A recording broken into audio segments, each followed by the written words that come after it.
ಸಾಮವೇದ ಅಥರ್ವವೇದ ಇತ್ಯಾದಿ ಎಲ್ಲ ನಾವು ಹೇಳ್ತೇವೆ, ಅದರ ಉಚ್ಚಾರಣೆ ಮಾಡ್ತೇವೆ, ವೇದ ಮಂತ್ರ ಪಠಣ ಮಾಡ್ತೇವೆ. ವೇದಗಳನ್ನು ರಚನೆ ಮಾಡಿದವರು ಯಾರು?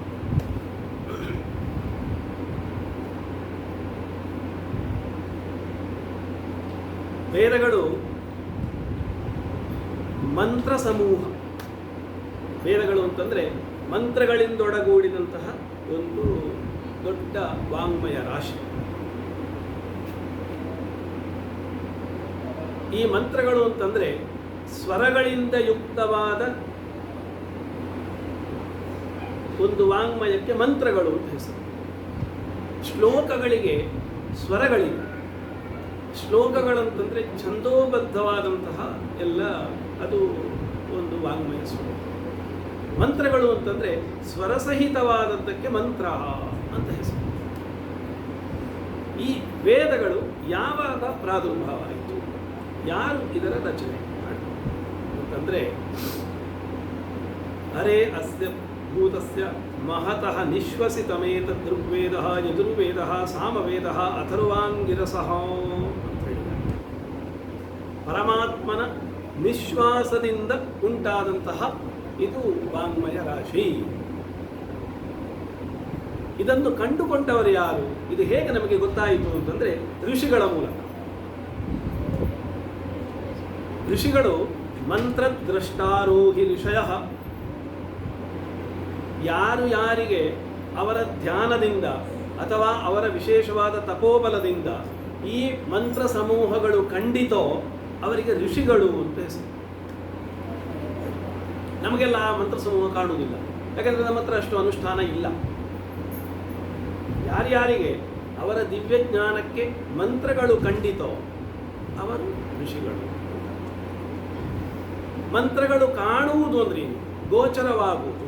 ಮಂತ್ರಗಳು ಗೋಚರವಾಗುವುದು. ಈಗ ಗಾಯತ್ರಿ ಮಂತ್ರಕ್ಕೆ ವಿಶ್ವಾಮಿತ್ರ ಋಷಿ, ಗಾಯತ್ರಿ ಛಂದಃ ಸವಿತಾ ದೇವತಾ ಅಂತ ನಾವು ಹೇಳ್ತೇವೆ. ಆ ಗಾಯತ್ರಿ ಮಂತ್ರವನ್ನು ಕಂಡವನು ವಿಶ್ವಾಮಿತ್ರ ಋಷಿ. ಗೋಚರಿಸಿದ್ದು ಅವನಿಗೆ. ಗೋಚರಿಸುವುದು ಅಂದ್ರೆ ಏನು? ಮೊದಲೇ ಇತ್ತು ಅಂತ ಅರ್ಥ. ಉದಾಹರಣೆಗೆ ಈ ಒಂದು ಪ್ರಕೋಷ್ಠದಲ್ಲಿ ಏನೋ ಎಲ್ಲ ವಿದ್ಯುತ್ ದೀಪ ಆರಿಸಿದಾಗ ಕತ್ತಲಿರುತ್ತೆ, ನಮಗೇನೂ ಕಾಣಿಸುವುದಿಲ್ಲ. ಇಲ್ಲಿ ನಾವು ಬೆಳಕು ಬಂದಾಗ ನಮಗೆ ಇಲ್ಲೆಲ್ಲ ವಸ್ತುಗಳು ಕಾಣಿಸ್ತವೆ, ಸರಿ ತಾನೆ? ಈ ವಸ್ತುಗಳನ್ನು ಸೃಷ್ಟಿ ಮಾಡಿದ್ದು ನಾವ? ಇದಿತ್ತು. ಹಾಗೆ ವೇದಗಳೆಲ್ಲ ಇವರ ದಿವ್ಯ ಜ್ಞಾನಕ್ಕೆ ಕಂಡುಕೊಂಡ ಒಂದು ವರ್ಣ ಸಮೂಹ ಋಷಿಗಳಿಗೆ. ಅವರಿಗೆ ಕಂಡದ್ದು, ಗೋಚರಿಸಿದ್ದು ಅಂದ್ರೆ ಏನರ್ಥ? ಯಾರೋ ಒಬ್ಬರು ಬೇರೆ ಮಾಡಿದವರು. ಇವರು ಸ್ರಷ್ಟಾರರಲ್ಲ, ಮಂತ್ರವನ್ನು ಸೃಷ್ಟಿ ಮಾಡಿದವರಲ್ಲ. ಆ ಮಂತ್ರ ಸೃಷ್ಟಿ ಮಾಡಿದ್ದು ಯಾರು? ಪರಮಾತ್ಮನೇ, ಭಗವಂತನೇ ವೇದ ಕರ್ತ. ಭಗವಂತನೇ ವೇದಗಳನ್ನೆಲ್ಲ ಅವನು ಸೃಷ್ಟಿ ಮಾಡಿದವನು. ಭಗವಂತನಿಂದಲೇ ವೇದಗಳು ರಚಿತವಾದವು. ಅದಕ್ಕೆ ಸಂಸ್ಕೃತವನ್ನು ದೇವಭಾಷೆ ಅಂತ ಹೇಳಿ. ಪರಮಾತ್ಮ ಅವನು ವೇದಗಳನ್ನು ಯಾವ ಭಾಷೆಯಲ್ಲಿ ಸೃಷ್ಟಿ ಮಾಡಿದ್ದು? ಸಂಸ್ಕೃತ. ಕನ್ನಡದಲ್ಲಿ ಅಲ್ಲ, ತುಳುವಿನಲ್ಲಿ ಅಲ್ಲ, ಕೊಂಕಣಿಯಲ್ಲಿ ಅಲ್ಲ. ನಾವು ಈಗ ಪೂಜೆ ಮಾಡುವಾಗ ನಾವು ಕನ್ನಡದಲ್ಲಿ ಮಾಡ್ತೇವೆ, ನಾವು ತುಳುವಿನಲ್ಲಿ ಮಾಡ್ತೇವೆ. ಭಗವಂತನಿಗೆ ಪ್ರಿಯವಾದ ಭಾಷೆ ಯಾವುದು? ಸಂಸ್ಕೃತ. ಯಾಕೆ? ವೇದಗಳೆಲ್ಲ ಸಂಸ್ಕೃತದಲ್ಲಿ. ಅವನಿಗೆ ಪ್ರಿಯವಾದ ಭಾಷೆ ಬೇರೆದಲ್ಲಿ ಮಾಡಬೇಕಿತ್ತಲ್ಲ. ಹಾಗೆ ಅತಿ ಪ್ರಿಯವಾದ್ದು ಭಗವಂತನಿಗೆ ಸಂಸ್ಕೃತ ಭಾಷೆ. ವೇದಗಳೆಲ್ಲ ಸಂಸ್ಕೃತದಲ್ಲಿರುವಂಥದ್ದು. ಹಾಗೆ ಋಷಿಗಳಿಗೆಲ್ಲ ಒಂದು ಗೋಚರವಾದಂತಹ ಈ ವರ್ಣ ಸಮೂಹ, ಇದಕ್ಕೆ ಮಂತ್ರ. ಇದು ಋಷಿಗಳಿಗೆ ಅವರು ಸಾಕ್ಷಾತ್ ಕೃತ ಧರ್ಮಾಣೋ ಋಷಯೋ ಬಭೂವು ಅಂತ. ಧರ್ಮವನ್ನೆಲ್ಲ ಸಾಕ್ಷಾತ್ಕರಿಸಿಕೊಂಡವರು, ಭಗವಂತನನ್ನು ಧರ್ಮವನ್ನೆಲ್ಲ ಸಾಕ್ಷಾತ್ಕರಿಸಿಕೊಂಡವರು. ತಾವು ತಮ್ಮ ಅಧ್ಯಯನದಿಂದ, ತಪಸ್ಸಿನಿಂದ, ಸ್ವಾಧ್ಯಾಯದಿಂದ ಅವರು ಧರ್ಮಗಳನ್ನು ಸಾಕ್ಷಾತ್ಕರಿಸಿಕೊಳ್ಳುವುದು ಅಂದರೆ ಏನು? ಇಂತಿಂತಹ ಧರ್ಮಾಚರಣೆ ಮಾಡಿದರೆ ಇಂತಿಂತಹ ಫಲ ಅಂತ ಅವರಿಗೆ ಅಷ್ಟೂ ನಿಖರವಾಗಿ ಹೇಳಬಹುದು. ಮುನಿಗಳು ಅಂದರೆ ತಪಸ್ವಾಧ್ಯಾಯ ನಿರತರು, ಮಂತ್ರ ದ್ರಷ್ಟಾರರಲ್ಲ. ಮುನಿಗಳು ಅಂದರೆ ಮೌನವಾಗಿದ್ದುಕೊಂಡು ಅವರು ತಪಸ್ಸು ಸ್ವಾಧ್ಯಾಯ ಇತ್ಯಾದಿಗಳಲ್ಲಿ ನಿರತರಿಗೆ ಮುನಿಗಳು ಅಂತ ಹೆಸರು. ಋಷಿಗಳು ಅಂತಂದರೆ ಮಂತ್ರದ್ರಷ್ಟಾರರು. ಯಸ್ಯ ವಾಕ್ಯಂ ಸ ಋಷಿ ಯಾತೇನ ಉಚ್ಯತೆ ಸಾ ದೇವತಾ ಯದ ಅಕ್ಷರ ಪರಿಮಾಣಂ ತಚ್ಛಂದಃ. ಈಗ ನಾವು ಹೇಳ್ತೀವಲ್ಲ, ವಿಶ್ವಾಮಿತ್ರ ಋಷಿ, ಗಾಯತ್ರಿ ಛಂದಃ, ಸವಿತಾ ದೇವತಾ. ಗಾಯತ್ರಿ ಮಂತ್ರಕ್ಕೆ ಯಸ್ಯ ವಾಕ್ಯಂ, ಈಗ ಆ ಮಂತ್ರ ಏನಿದೆ, ಸಹ ಋಷಿ, ಅವನು ಋಷಿ, ಅವನಿಗೆ ಅದು ಕಂಡದ್ದು. ಯಾತೇನ ಉಚ್ಯತೆ, ಯಾವ ದೇವತೆ ಅವನಿಂದ ಹೇಳಲ್ಪಡ್ತಾಳೋ ಆ ದೇವತಾ ಗಾಯತ್ರಿ ಅಥವಾ ಸಾವಿತ್ರಿ. ಯದ ಅಕ್ಷರ ಪರಿಮಾಣಂ ತಚ್ಛಂದಃ, ಅದರಲ್ಲಿ ಯಾವ ಛಂದಸ್ಸಿನಲ್ಲಿ ಹೇಳಿದ್ದಾನೆ ಆ ಮಂತ್ರವನ್ನು, ಅದಕ್ಕೆ ಛಂದಸ್ಸು, ಗಾಯತ್ರಿ ಛಂದಸ್ಸಲ್ಲಿ ಹೇಳಿದೆ. ಹಾಗೆ ಈ ವರ್ಣಾತ್ಮಕವಾದಂತಹ ಇಡೀ ಒಂದು ವೇದವಾಂಗ್ಮಯ ಅದೆಲ್ಲ ಸ್ವರಸಹಿತವಾಗುತ್ತದೆ. ಈ ವೇದವನ್ನು ಋಗ್ವೇದ, ಯಜುರ್ವೇದ, ಸಾಮವೇದ, ಅಥರ್ವವೇದ ಅಂತ ವಿಭಾಗ ಮಾಡಿದವರು ವೇದವ್ಯಾಸರು. ಭಗವಾನ್ ಬಾದರಾಯಣರು, ಭಗವಾನ್ ವೇದವ್ಯಾಸ, ಬಾದರಾಯಣರು ಅವರಿಗೆ ಹೆಸರು, ನಿಜನಾಮ. ಆಮೇಲೆ ವೇದಾನ್ ವ್ಯಸತಿ ಇತಿ ವೇದವ್ಯಾಸ, ವೇದಗಳನ್ನು ವಿಭಾಗ ಮಾಡಿದವರು. ಇದು ಋಗ್ವೇದ, ಇದು ಯಜುರ್ವೇದ, ಸಾಮವೇದ, ಅಥರ್ವವೇದ ಅಂತ ವಿಭಾಗ ಮಾಡಿಕೊಟ್ಟವರು ವೇದವ್ಯಾಸ. ಹಾಗೆ ನಾವು ವೇದವ್ಯಾಸರ ವ್ಯಾಸ ಪೂರ್ಣಿಮಾ ಅವರ ಸ್ಮರಣೆ ಮಾಡ್ತೇವೆ. ಪೂರ್ಣಿಮಾ ದಿನದಂದು ಭಗವಾನ್ ವೇದವ್ಯಾಸರನ್ನು ನಾವು ಪೂಜಿಸಿ ಅವರನ್ನೆಲ್ಲ ಸ್ಮರಣೆ ಮಾಡುವಂಥದ್ದು. ಅದು ಯಾಕೆಂದರೆ ಅಷ್ಟು ಸಮುಚಿತ. ಯಾಕೆ ವೇದಗಳನ್ನೆಲ್ಲ ವಿಂಗಡಿಸಿಕೊಟ್ಟು, ಇವರು ಋಕ್ಷಾಖಾಧ್ಯಾಯಿಗಳು ಋಗ್ವೇದದವರು, ಇವರು ಯಜುಶಾಖಾಧ್ಯಾಯಿಗಳು, ಇವರು ಸಾಮ ಶಾಖೆಯವರು, ಇವರು ಅಥರ್ವ ಶಾಖೆಯವರು. ನಮ್ಮ ಪರಂಪರೆ ವೇದಗಳನ್ನು ಅಧ್ಯಯನ ಮಾಡಬೇಕು, ಸ್ವಶಾಖೆಯನ್ನಾದರೂ. ಬ್ರಾಹ್ಮಣೇನ ನಿಷ್ಕಾರಣಂ ಷಡಂಗೋ ವೇದೋಧ್ಯೇಯೋ ಜ್ಞೇಯಶ್ಚ. ನಿಷ್ಕಾರಣಂ, ದುಡ್ಡಿಗೋಸ್ಕರ ಅಲ್ಲ, ಯಾವುದೇ ಕಾರಣವಿಲ್ಲದೆ ಅಂದ್ರೇನು, ಅದೊಂದೇ ತದೇಕಚಿತ್ತವಾಗಿ ವೇದಾಧ್ಯಯನ ಮಾಡಬೇಕಾದ್ದು ನಮ್ಮ ಧರ್ಮ.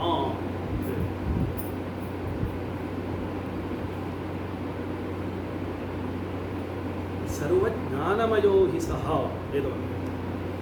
ವೇದವನ್ನು ಏನು ವರ್ಣಿಸಿದ್ದಾರೆ ಅಂದರೆ ಪರಾಶರ ಸ್ಮೃತಿಯಲ್ಲಿ ಸರ್ವಜ್ಞಾನಮಯೋ ಹಿ ಸಹ, ಸರ್ವಜ್ಞಾನಮಯ ವೇದ.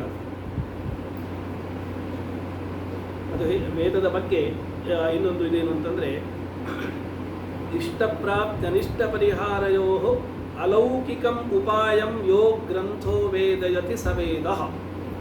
ಇಷ್ಟಪ್ರಾಪ್ತಿ ಅನಿಷ್ಟ ಪರಿಹಾರ, ಇದು ಈ ವಿಷಯವನ್ನು ಯಾವ ಗ್ರಂಥ ಹೇಳ್ತದೆಯೋ ಅದಕ್ಕೆ ವೇದ. ಪ್ರತ್ಯಕ್ಷೇಣ ಅನುವಿದ್ಯಾವ ಯಸ್ತೂಪಾಯೋ ನ ಬುಧ್ಯತೆ ಏನಂ ವಿದಂತಿ ವೇದೇನ ತಸ್ಮಾತ್ ವೇದಸ್ಯ ವೇದತಾ. ಪ್ರತ್ಯಕ್ಷವಾಗಿ ಆಗಲಿ ಅನುಮಾನದಿಂದಲಾಗಿ ಆಗಲಿ ನಮಗೆ ತಿಳಿದುಕೊಳ್ಳಲಿಕ್ಕೆ ಸಾಧ್ಯವಿಲ್ಲದೇ ಇರುವ ವಿಷಯವನ್ನು ಏನಂ ವಿದಂತಿ ವೇದೇನ, ವೇದದಿಂದ ಅದನ್ನು ತಿಳ್ಕೊಳ್ಳಿಕ್ಕೆ ನಮಗಾಗುತ್ತೆ. ಆದ್ದರಿಂದ ತಸ್ಮಾತ್ ವೇದಸ್ಯ ವೇದತಾ. ವಿದಜ್ಞಾನೆ ಎನ್ನುವ ಕ್ರಿಯಾಪದದಿಂದ ಉಂಟಾದಂತಹ ಶಬ್ದ. ವೇತ್ತಿ ಅಂದರೆ ತಿಳಿಯುತ್ತಾನೆ ಅಂತ ಅರ್ಥ. ವಿದ ಎನ್ನುವ ಕ್ರಿಯಾಪದದಿಂದ ಉಂಟಾದಂತಹ ಶಬ್ದ. ಹಾಗೆ ಇಂತಹ ಈ ವೇದ ವಾಂಗ್ಮಯವನ್ನು ಭಗವಾನ್ ವೇದವ್ಯಾಸರು ಋಗ್ವೇದ, ಯಜುರ್ವೇದ, ಸಾಮವೇದ, ಅಥರ್ವವೇದ ವಿಂಗಡಣೆ ಮಾಡಿ ಈ ವೇದದ ಆರಂಭದಲ್ಲಿಯೇ ನಾವು ಪ್ರಣವೋಚ್ಚಾರಣೆ ಮಾಡಬೇಕು. ಓಂ ಜಯತ್ವಾ ವಾಯವಸ್ತೋ ವಾಯವಸ್ತರೇಮೋ ವಸ್ತವಿತಾ ಯಜುರ್ವೇದ. ಓಂ ಶ್ರೀ ಗುರುಭ್ಯೋ ನಮಃ. ಹರಿ ಓಂ. ಫೋನ್ನಲ್ಲೆಲ್ಲ ಹರಿ ಓಂ ಹರಿ ಓಂ ಅಂತ. ವಸ್ತುತಃ ಹರಿಪ್ರಣವ ಮಧ್ಯೇನ ಸಂಧಿ ಅಂತ. ಹರಿ ಮತ್ತು ಪ್ರಣವ ಅದರ ಮಧ್ಯದಲ್ಲಿ ಸಂಧಿ. ಹರಿ ಓಂ ಅಂತಲೇ ಹೇಳಿ. ವೇದಾಧ್ಯಯನ ಮುಗಿದ ನಂತರ ಹರಿಹಿ ಓಂಕಾರ. ಓಂಕಾರ ಅಂದರೆ ಏನು? ಅಕಾರ, ಉಕಾರ, ಮಕಾರ. ಇದು ಅಕಾರ ಅಂತಂದರೆ ಋಗ್ವೇದದ ಆರಂಭ ಅಕಾರ. ಅಗ್ನಿಮೀಡೆ ಪುರೋಹಿತಂ ಯಜ್ಞಸ್ಯ ದೇವ ಮೃತ್ವಿಜಂ ಹೋತಾರಂ ರತ್ನಧಾತಾಮಂ. ಅಗ್ನಿಮೀಳೆ ಅಕಾರ ಋಗ್ವೇದದಿಂದ ಆರಂಭ. ಯಜುರ್ವೇದ ಮುಕ್ತಾಯ ಆಗುವುದು ಸಮುದ್ರೋ ಬಂಧು ಉಕಾರದಿಂದ. ಸಾಮವೇದ ಅಂತ್ಯ ಆಗುವುದು, ಸಾಮವೇದ ಮುಗಿಯುವುದು ದೇವನ್ನೇ ವಕ್ರ ಸೂರ್ಯ ಮಗನ್ಮಜ್ಯೋತಿರುತ್ತಮಂ ಮಕಾರದಿಂದ. ಋಗ್ವೇದ ಆರಂಭ ಅಕಾರ, ಯಜುರ್ವೇದದ ಕೊನೆ ಅದು ಉಕಾರ, ಸಾಮವೇದದ ಅಂತ್ಯ ಇದು ಮಕಾರ.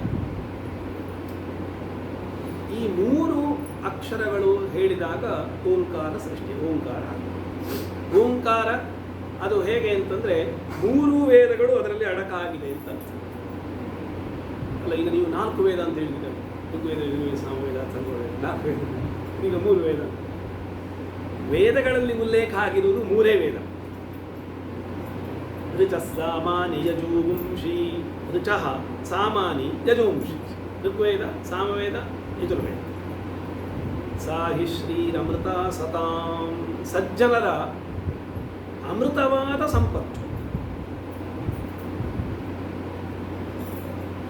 ಈ ಋಗ್ವೇದ, ಯಜುರ್ವೇದ, ಸಾಮವೇದ, ಅಥರ್ವವೇದ ಅಂತ ವಿಭಾಗ ಮಾಡಿದೆಯಲ್ಲ, ಈ ಅಥರ್ವವೇದದಲ್ಲಿ ಕೇವಲ 72 ಮಂತ್ರಗಳು ಮಾತ್ರ ಅಥರ್ವವೇದಕ್ಕೆ ಸಂಬಂಧಪಟ್ಟದಿರುವುದು. ಉಳಿದೆಲ್ಲ ಮಂತ್ರಗಳು ಋಗ್ವೇದದ್ದೇ. ಆದ್ದರಿಂದ ಅಥರ್ವವೇದವನ್ನು ಋಗ್ವೇದದಲ್ಲಿಯೇ ಅಂತರ್ಭಾವ ಮಾಡ್ತಾರೆ.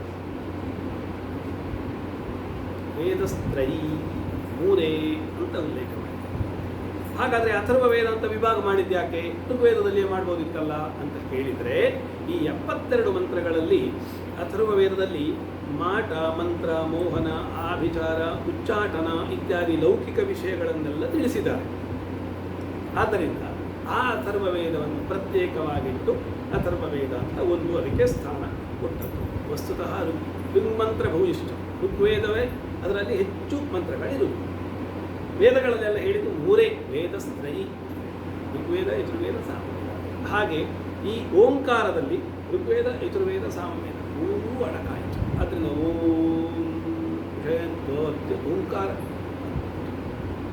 ನಮಗೆ ಬರೀ ಓಂಕಾರವನ್ನು ಜಪ ಮಾಡುವ ಹಕ್ಕಿಲ್ಲ, ಸನ್ಯಾಸಿಗಳಿಗೆ ಮಾತ್ರ ಹಕ್ಕು. ನಮಗೆ ಗಾಯತ್ರಿ ಜಪ ಮಾಡ್ಬೋದು. ಗಾಯತ್ರಿ ಜಪದ ಆರಂಭದಲ್ಲಿ ಓಂಕಾರ ಹೇಳುವುದು. ಆದರೆ ಓಂ ಓಂ ಓಂ ಓಂ ಓಂಕಾರ ಜಪ, ಕೇವಲ ಓಂಕಾರ ಜಪ ಸನ್ಯಾಸಿಗಳಿಗೆ ಮಾತ್ರ ಅದು ಅರ್ಹತೆ. ಹಾಗೆ ಈ ವೇದಗಳ ರಾಶಿ ಅಂತಂದರೆ ಅದೊಂದು ಅದ್ಭುತವಾದ ವಿಷಯ. ಪ್ರತಿಯೊಂದು ವೇದದಲ್ಲೂ ಕೂಡ, ಈಗ ಋಗ್ವೇದ, ಯಜುರ್ವೇದ, ಸಾಮವೇದ, ಅಥರ್ವವೇದ ಅಂತ ಇದೆ. ಪ್ರತಿಯೊಂದು ವೇದದಲ್ಲೂ ಕೂಡ ಸಂಹಿತೆ, ಬ್ರಾಹ್ಮಣ, ಆರಣ್ಯಕ, ಉಪನಿಷತ್ ಅಂತ 4 ವಿಭಾಗಗಳಿರ್ತವೆ.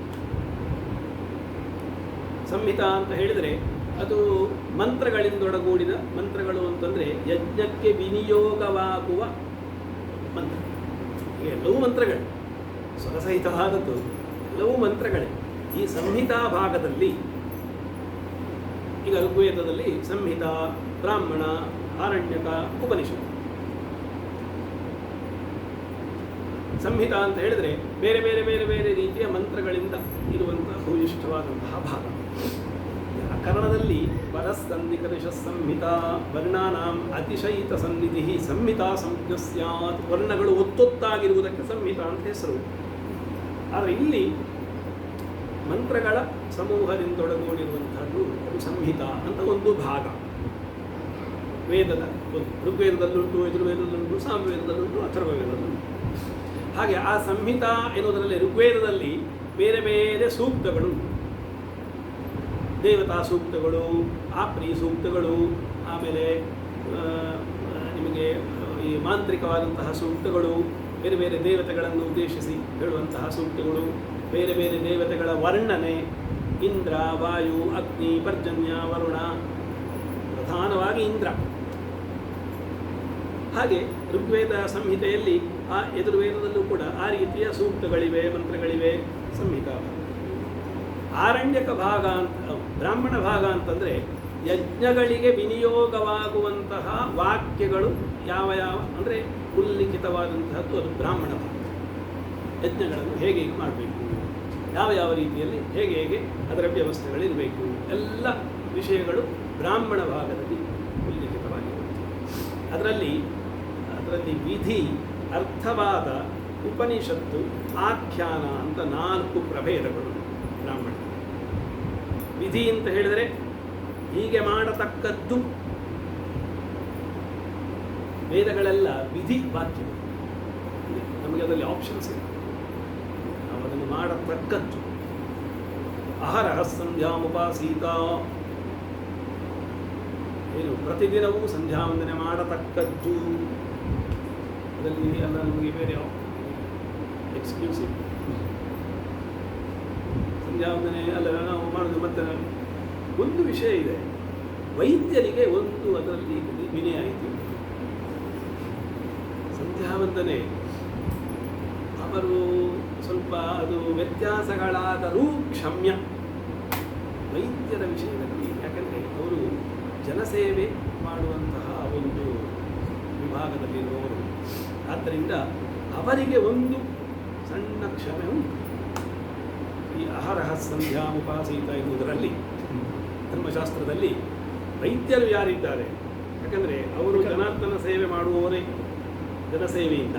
ಆದ್ದರಿಂದ ವಿಷಯವೇ ಹಾಗೆ ವೇದದಲ್ಲಿರುವ ವಿಧಿವಾಕ್ಯಗಳು ಅಂತೆ ಬ್ರಾಹ್ಮಣದಲ್ಲಿ ಇಂತಿಂಥದ್ದು ಹೀಗೆ ಮಾಡತಕ್ಕದ್ದು ಸ್ಪಷ್ಟವಾಗಿ ಅದರ ಉಲ್ಲೇಖ ಮಾಡಿ. ಇನ್ನು ಅರ್ಥವಾದ ಅಂತ ಬ್ರಾಹ್ಮಣದಲ್ಲಿ ಇನ್ನೊಂದು ಭಾಗ ಅರ್ಥವಾದ. ಅರ್ಥವಾದ ಅಂತಂದರೆ ಹೊಗಳುವಿಕೆ. ಬೇರೆ ಬೇರೆ ರೀತಿಯಲ್ಲಿ ಒಂದೊಂದು ಯಜ್ಞಯಾಗಾದಿಗಳನ್ನು ಬಹಳ ಅತಿಶಯವಾಗಿ ಹೊಗಳುವುದಕ್ಕೆ ಅರ್ಥವಾದ ಅಂತ ಹೆಸರು. ಬೇರೆ ಬೇರೆ ಯಾಕೆ ಆ ರೀತಿ ಅತಿಶಯವಾಗಿ ಹೊಗಳುವುದು ಅಂದರೆ ನಮ್ಮನ್ನು ಅದರಲ್ಲಿ ನಾವು ತೊಡಗಿಸಿಕೊಳ್ಳಬೇಕು ಎನ್ನುವ ದೃಷ್ಟಿ. ಈಗ ಬಹಳ ಅತಿಶಯವಾಗಿ ವರ್ಣನೆ ಇದೆ, ಅದು ಆ ರೀತಿ ಮಾಡಿದ್ರೆ ಭಾರಿ ಫಲ ಅಂತೆ, ಭಾರಿ ನಮಗೆ ವಿಶೇಷವಾದ ಏನು ಸ್ವರ್ಗ ಸಿಗತ್ತೆ, ನಮಗೆ ಏನೇನೋ ಅದರಲ್ಲಿ ವರ್ಣನೆಗಳು ಎಲ್ಲ ಬಹಳ ಅತಿಶಯವಾಗಿ ಇರ್ತವೆ. ಯಾಕೆ ತೊಡಗುವುದು, ನಾವು ಅದರಲ್ಲಿ ತೊಡಗಬೇಕು ಅಂತ ಅರ್ಥ. ಹಾಗೆ ಅರ್ಥವಾದ ಅಂತ ಹೆಸರು.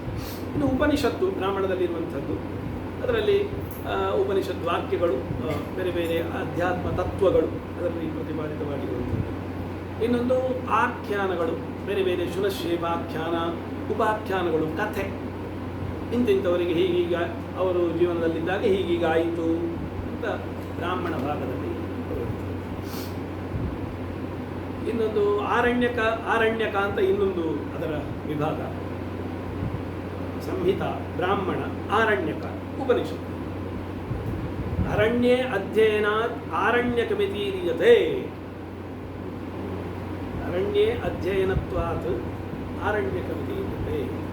ಅರಣ್ಯದಲ್ಲಿ ಈಗ ಬ್ರಾಹ್ಮಣ ಭಾಗದಲ್ಲಿರುವ ಈ ವಿಧಿ ಅರ್ಥವಾದಗಳನ್ನೆಲ್ಲ ನಾವು ಗೃಹಸ್ಥರಾಗಿದ್ದುಕೊಂಡು ಕರ್ಮಕಾಂಡವನ್ನು ಅನುಷ್ಠಾನ ಮಾಡುವಂಥದ್ದು.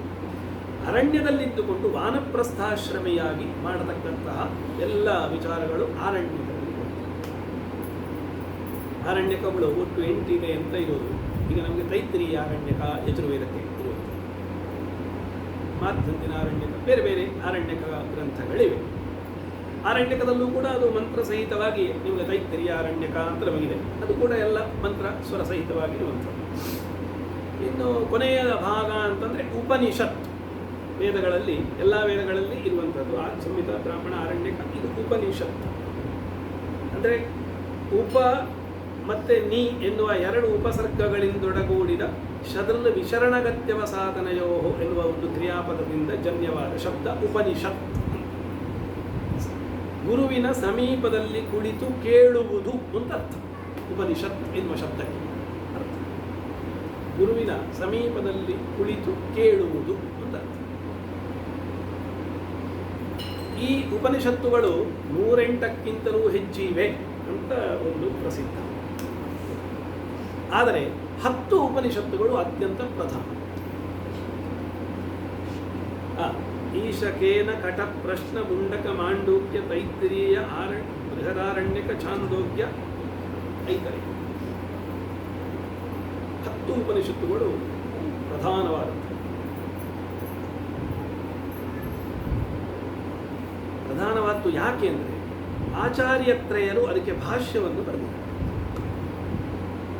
ಶಂಕರಾಚಾರ್ಯರು, ಮಧ್ವಾಚಾರ್ಯರು, ರಾಮಾನುಜಾಚಾರ್ಯರು ಈ 10 ಉಪನಿಷತ್ತುಗಳಿಗೆ ಭಾಷ್ಯ. ಉಪನಿಷತ್ತಿನಲ್ಲಿ ಇರುವ ವಿಷಯ ಏನು ಅಂತಂದರೆ ಅದೇ 3 ಮುಖ್ಯವಾಗಿ: ಪ್ರಕೃತಿ ಮತ್ತು ಪುರುಷ ಮತ್ತು ಬ್ರಹ್ಮ. ಆತ್ಮ, ಪರಮಾತ್ಮ, ಪ್ರಕೃತಿ. ಜೀವಾತ್ಮ, ಪರಮಾತ್ಮ, ಪ್ರಕೃತಿ. ಇದು 3 ವಿಷಯ. ಒಂದು ಕಣ್ಣಿಗೆ ಕಾಣುವಂಥದ್ದು, 2 ಕಣ್ಣಿಗೆ ಕಾಣದಿದೆ. ಆತ್ಮ ಕಣ್ಣಿಗೆ ಕಾಣುವುದು, ಅನುಭವಕ್ಕೆ ಬರುತ್ತೆ. ನಾನು ಅಹಮಿತ್ಯಾಕಾರಕ ಪ್ರಜ್ಞಾ ನಮ್ಮಲ್ಲಿ ನಾನು ನಾನು ನಾನು ನಾನು ಅಹಂಭಾವ ಅಲ್ಲ, ಅಹಂಕಾರ ಅಲ್ಲ. ನಮ್ಮಲ್ಲಿ ನಮಗೆ ನಾನು ನಾನು ನಾನು ನಾನು ನಾನು ನಾನು ಎನ್ನುವಂಥದ್ದು ಪ್ರಜ್ಞೆ ಇರುತ್ತೆ. ಅಹಮಿತ್ಯಾಕಾರಕ ಪ್ರಜ್ಞಾ ಅಂತ ಹೇಳ್ತಾರೆ. ಪರಮಾತ್ಮ ನಾವು ನೋಡ್ತೀವಿ. ಜಗತ್ತನ್ನು ಉಪನಿಷತ್ತಲ್ಲಿ ಹೇಳುವ ವಿಷಯ ಬ್ರಹ್ಮ ಸತ್ಯಂ ಜಗನ್ಮಿಥ್ಯಾ ಜೀವೋ ಬ್ರಹ್ಮೈವನ ಪರಃ. ಆಚಾರ್ಯ ಶಂಕರ ಭಗವತ್ಪಾದ. ಬ್ರಹ್ಮ ಸತ್ಯಂ ಜಗನ್ಮಿಥ್ಯ, ಬ್ರಹ್ಮವೇ ಸತ್ಯ, ಜಗತ್ತು ಮಿಥ್ಯೆ. ಮಿಥ್ಯೆ ಅಂದರೆ ಸುಳ್ಳು ಅಂತ ಅರ್ಥ. ಸುಳ್ಳು ಅಂತಂದ್ರೆ ಏನು?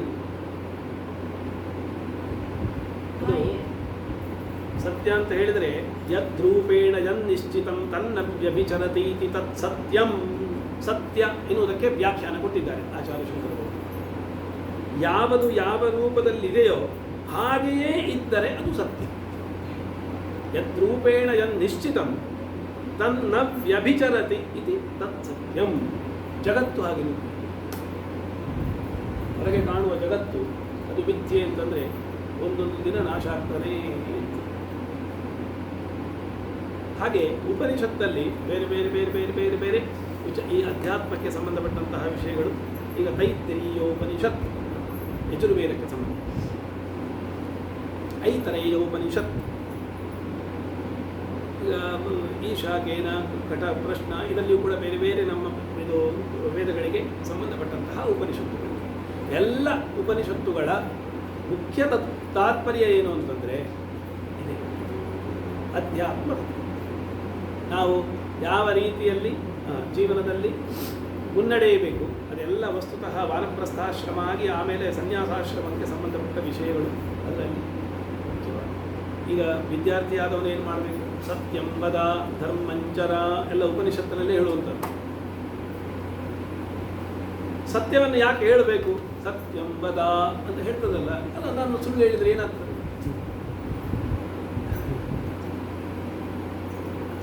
ಸತ್ಯಂ ವದ ಅಂತ ಹೇಳಿದಾರಲ್ಲ, ಏನು ಸತ್ಯ ಹೇಳದಿದ್ದರೆ ಏನು? ನಾವು ಪರಮಾತ್ಮನಿಗೆ ದ್ರೋಹ ಮಾಡಿದಾಗೆ ಸತ್ಯ ಹೇಳದಿದ್ದರೆ. ಯಾಕೆ ಅಂತಂದರೆ ಜಗತ್ತಿನಲ್ಲಿ ಪ್ರಾಣಿಗಳಿಗೆ ಎಲ್ಲರಿಗೆ ನಾಲಿಗೆ ಕೊಟ್ಟಿದ್ದಾರೆ ದೇವರು.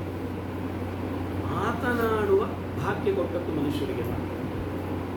ಏನು ಅಂತಂದರೆ ನಮ್ಮ ಮನಸ್ಸಿನ ಒಳಗೆ ಇರುವಂತಹ ಒಂದು ಭಾವನೆಗಳನ್ನು ಇನ್ನೊಬ್ಬರಿಗೆ ಹೇಳಬೇಕಾಗಿ ಮಾತಿನಲ್ಲಿ ನಮಗೆ ದೇವರು ಅನುಗ್ರಹ ಮಾಡಿ. ನೀವು ಒಳಗೆ ಸತ್ಯ ಗೊತ್ತುಂಟು, ನಾಲಿಗೆಯಲ್ಲಿ ಸುಳ್ಳು ಹೇಳಿದರೆ ದೇವರು ಕೊಟ್ಟ ಭಾಗ್ಯವನ್ನು ನಾವು ಅಪಚಾರ ಮಾಡಿದಾಗ. ಮಾತೃದೇವೋ ಭವ ಎಲ್ಲ ಅದರಲ್ಲಿ ತೈತ್ತಿರೀಯ ಉಪನಿಷತ್ತಲ್ಲಿ ಪಿತೃದೇವೋ ಭವ ಎಲ್ಲ ವಿಷಯ ಗುರುಗಳು ಶಿಷ್ಯನಿಗೆ ಹೇಳುವಂತಹ ಉಪದೇಶಗಳು ಈ ಉಪನಿಷತ್ತಲ್ಲಿ ಎಲ್ಲ ವಿಚಾರಗಳು ಅಡಕವಾಗಿಯೇ ಬರ್ತವೆ. ಅರ್ಘ್ಯ ಪ್ರದಾನ ಮಾಡಬೇಕು. ಯಾಕೆ? ಮಂದೇಹಾರುಣೇ ದ್ವೀಪೇ ಪ್ರಕ್ಷಿಪಂತಿ ಯತ್ ಪ್ರದಕ್ಷಿಣಂ ಪ್ರಕ್ರಮಂತಿ ತೇನ ಪಾಪ್ಮಾನಮವಧೂನ್ವಂತಿ. ಅರ್ಘ್ಯ ಪ್ರದಾನದಿಂದ ರಾಕ್ಷಸರನ್ನೆಲ್ಲ ಮಂದೇಹಾರುಣ ಎನ್ನುವ ದ್ವೀಪಕ್ಕೆ ಕಳಿಸಿಕೊಡ್ತಾರೆ. ಸುಮಾರು ಉಲ್ಲೇಖಗಳು ಹೇಳ್ತಾ ಹೋದರೆ ಅದರಲ್ಲಿ ಉಪನಿಷತ್ತಲ್ಲಿ ತುಂಬ ವಿಚಾರ. ಮತ್ತು ಅಹಂ ಬ್ರಹ್ಮಾಸ್ಮಿ, ಅಹಮಸ್ಮಿ ಬ್ರಹ್ಮ ಅಹಮಸ್ಮಿ, ಸೋಹಮಸ್ಮಿ ಬ್ರಹ್ಮ ಅಹಮಸ್ಮಿ ಎಲ್ಲ ಉಪನಿಷತ್ತಲ್ಲಿ ಇರುವಂತಹ ವಾಕ್ಯಗಳು. ಅದರ ಬಗ್ಗೆ ತುಂಬ ಆಚಾರ್ಯತ್ರಯರಿಗೆ ವಿಶೇಷ ಬೇರೆ ಬೇರೆ ಬೇರೆ ಬೇರೆ ರೀತಿಯಾದ ವ್ಯಾಖ್ಯಾನಗಳು, ಭಾಷ್ಯಗಳು. ಹಾಗೆ ಈ ಸಂಹಿತ, ಬ್ರಾಹ್ಮಣ, ಆರಣ್ಯಕ, ಉಪನಿಷತ್ತು ಅಂತ ಎಲ್ಲ ವೇದಗಳಲ್ಲಿ ಇರುವಂತಹ ವಿಚಾರ. ನಾವು ಇಲ್ಲಿ ಪ್ರಚಲಿತವಾಗಿರುವಂತಹದ್ದು ಯಜುರ್ವೇದ. ನಮ್ಮಲ್ಲೂ ಕೂಡ ಯಜುರ್ವೇದದಲ್ಲಿ ಎರಡು ವಿಧ, ಒಂದು ಶುಕ್ಲ ಯಜುರ್ವೇದ, ಇನ್ನೊಂದು ಕೃಷ್ಣ ಯಜುರ್ವೇದ ಅಂತ. ಶುಕ್ಲ ಯಜುರ್ವೇದ ಉತ್ತರ ಭಾಗದಲ್ಲಿರುವಂಥದ್ದು ಹೆಚ್ಚಾಗಿ ಪ್ರಚಲಿತವಾಗಿ, ನಮ್ಮಲ್ಲೆಲ್ಲ ಕೃಷ್ಣ ಯಜುರ್ವೇದ ಇರುವಂಥದ್ದು. ಯಜುರ್ವೇದ ನಿಮಗೆ ಗೊತ್ತುಂಟು, 7 ಕಾಂಡಗಳಿಂದ ಒಳಗೂಡಿದ್ದು. ಅದರಲ್ಲಿ ಒಟ್ಟು 82 ಪ್ರಪಾಠಗಳು ಎಲ್ಲ ಇವೆ, ಸಂಹಿತ, ಬ್ರಾಹ್ಮಣ ಎಲ್ಲ ಸೇರಿ. ಹಾಗೆ ಯಜುರ್ವೇದ ನಮ್ಮ ಇಲ್ಲಿ ಪ್ರಚಲಿತವಾಗಿರುವಂಥದ್ದು. ಸಾಮವೇದವೂ ಕೂಡ ಇಲ್ಲಿ ಕೆಲವು ಕಡೆಯಲ್ಲಿ ನಮ್ಮ ಹೊನ್ನಾವರ ಸಮೀಪದಲ್ಲೆಲ್ಲ ಸಾಮವೇದಿಗಳು ಇದ್ದಾರೆ. ಹೊನ್ನಾವರ ಸಮೀಪದಲ್ಲಿ ನಮ್ಮ ಹವ್ಯಕರಲ್ಲಿಯೇ ತುಂಬ ಜನ ಸಾಮವೇದಿಗಳು ಇದ್ದಾರೆ. ಯಜುರ್ವೇದ ಅಂತ ಹೇಳಿದರೆ ಅನಿಯತಾಕ್ಷರಾವಸಾನೋ ಯಜು, ವರ್ಣಗಳೆಲ್ಲ ಅದರಲ್ಲಿ ಗದ್ಯಭಾಗ, ಗದ್ಯಾತ್ಮಕೋ ಯಜು. ಋಗ್ವೇದ ಅಂತ ಹೇಳಿದರೆ ಎಲ್ಲ ಶ್ಲೋಕ ರೂಪದಲ್ಲಿ ಇರುವಂಥದ್ದು. ಶ್ಲೋಕ ಅಂತಂದರೆ ಒಂದು ಛಂದಸ್ಸಿನಿಂದ ಒಳಗೂಡಿರುವಂಥದ್ದು, ಇದೆಲ್ಲ ಗದ್ಯ. ಯಜುರ್ವೇದ ನಿಲ್ಲುವುದೇ ಇಲ್ಲ. ಆಪ ಒಂದಂತು ಜೀವಸೇ ದೀರ್ಘಾನಿಕಾಯ ವೃತ್ತ ಸದೋಷಧೇ ತ್ರಾಯಸ್ಮೈನ ಗಸ್ವರಿತಯಮೈನಗಂ ಹಿಗಂಸೇರ್ದೇಕಶ್ರೂರೇತಾನಿ ಪ್ರಪಪೇ ಸ್ವಸ್ತ್ಯುತ್ತರಾಣ್ಯಶೀ ಜಾತೋ ಅಸ್ಮಾನ್ ಮಾತರ ಶೃಂಧಂತು ಹೃದಯನ ಹೃದಪುಪಃ ಪುನಂತು ವಿಶ್ವ. ನಿಲ್ಲುವುದಿಲ್ಲ, ವಾಕ್ಯ ಗದ್ಯಾತ್ಮಕ ಯಜುರ್ವೇದ. ವಾಕ್ಯಗಳದ್ದು ಇದೆ, ಆದರೆ ಯಜುರ್ವೇದದ ಒಂದು ಮುಖ್ಯ ಭಾಗ ಅಂತಂದರೆ ನಮ್ಮ ರುದ್ರ ಅಧ್ಯಾಯ ನಿಮಗೆ ಗೊತ್ತೇ ಇದೆ. ಯಜುರ್ವೇದದ ಮಧ್ಯಭಾಗದಲ್ಲಿ ರುದ್ರಾಧ್ಯಾಯ. ರುದ್ರಕ್ಕೆ ಅಷ್ಟು ಒಂದು ಪ್ರಾಮುಖ್ಯ ನಾವು ಯಾಕೆ ಕೊಡಬೇಕು ಅಂದರೆ, ಅದರಲ್ಲೂ ಕೂಡ ಆ ರುದ್ರದ ಮಧ್ಯಭಾಗದಲ್ಲಿ ನಮಃ ಶಿವಾಯ ಶಿವತರ ಓಂ ನಮಃ ಶಿವಾಯ ಎನ್ನುವ ನಮ್ಮ ಪಂಚಾಕ್ಷರಿ ಮಂತ್ರ ಇದೆ. ರುದ್ರ ಮಧ್ಯದಲ್ಲಿ. ಹಾಗೆ ರುದ್ರಕ್ಕೆ ಯಜುರ್ವೇದದ ಈ ಎಲ್ಲ ಬೆಲೆ ಬಾಳುವ ವಿಷಯಗಳನ್ನೆಲ್ಲ ನಡುಭಾಗದಲ್ಲಿರ್ತಾರೆ, ಎಲ್ಲಿಯೋ ಮೂಲೆಯಲ್ಲಿ ಇಡುವುದಿಲ್ಲ. ಹಾಗೆ ಯಜುರ್ವೇದದ ಮಧ್ಯದಲ್ಲಿ ರುದ್ರವನ್ನು 4ನೇ ಕಾಂಡದಲ್ಲಿ 7 ಕಾಂಡಗಳಿವೆ. 4ನೇ ಕಾಂಡದ 5ನೇ ಪ್ರಶ್ನ ರುದ್ರಾಧ್ಯಾಯ, 7ನೇ ಪ್ರಶ್ನ ಚಮಕಾಧ್ಯಾಯ. ನಮಕ ಮತ್ತು ಚಮ ಎರಡೂ ಕೂಡ ಯಜುರ್ವೇದದಲ್ಲಿ. ಇನ್ನು ಸಾಮವೇದದಲ್ಲಿ ಅದರಲ್ಲಿ ಪೂರ್ವಾರ್ಚಿಕ, ಉತ್ತರಾರ್ಚಿಕ ಅಂತ 2 ಭಾಗಗಳಿವೆ. ಅದರಲ್ಲಿ ಗೇಯಗಾನ, ಅದರಲ್ಲಿ ಗೇಯ ಮತ್ತು ಗಾನ ಅಂತ 2 ವಿಧ. ಸಾಮವೇದದಿಂದಲೇ ಸಂಗೀತ ಜನ್ಯ, ಗೊತ್ತು ನಿಮಗೆ. ಸಾಮವೇದದಿಂದಲೇ ಜನ್ಯವಾಗಿರುವಂಥದ್ದು ಸಂಗೀತ, ಅದರ ಉಚ್ಚಾರಣೆಗಳೆಲ್ಲ ಅದು ಒಂದು ಅದ್ಭುತವಾದ ವಿಷಯ. ಆಮೇಲೆ ಅಥರ್ವವೇದ ಅಂತ ಹೇಳಿದರೆ, ಈಗಾಗಲೇ ನಾನು ಹೇಳಿದ್ದು, ಅದು 72 ಮಂತ್ರಗಳು ಮಾತ್ರ ಇರುವುದು ಅಥರ್ವವೇದದ್ದು. ಈ ಮೋಹನ, ಉಚ್ಚಾಟನ, ಆಭಿಚಾರ ಕೃತ್ಯಗಳಿಗೆ ಸಂಬಂಧ ಅಲ್ಲ. ಆಭಿಚಾರ ಕೃತ್ಯಗಳನ್ನೆಲ್ಲ ವೇದಗಳು ಹೇಳ್ತವೆ ಅಂತಂದರೆ ಅದೇನರ್ಥ? ಇನ್ನೊಬ್ಬರಿಗೆ ನಾವು ಮಾಡಬಾರ್ದಲ್ಲ ಆಭಿಚಾರ ಕೃತ್ಯಗಳು. ಈಗ ಯಾರಾದರೂ ನಿಮಗೆ ತಮೋಗುಣ ಪ್ರಧಾನ ಇರುವವರು ನಿಮಗೆ ಆಭಿಚಾರ ಕೃತ್ಯಗಳನ್ನು ಮಾಡಿದರೆ ಅದನ್ನು ನಿರಾಸನ ಮಾಡುವುದು ಹೇಗೆ? ನೀವು ಇನ್ನೊಬ್ಬರಿಗೆ ಮಾಡುವುದು. ಈಗ ನಿಮ್ಮ ಮೇಲೆ ಮಾಟ, ಮಂತ್ರ, ಮೋಹನ, ಉಚ್ಚಾಟನ ಇತ್ಯಾದಿಗಳೆಲ್ಲ ಪ್ರಯೋಗಗಳನ್ನು ಮಾಡಿದರೆ ಅದನ್ನು ಹೇಗೆ, ಯಾವ ರೀತಿಯ ಧೀಶಕ್ತಿಯನ್ನು ಕಳ್ಕೊಳ್ಬೇಕು ಅಂತ ಹೇಳುವ ವಿಷಯ ಅದರಲ್ಲಿ ಅಥರ್ವವೇದ.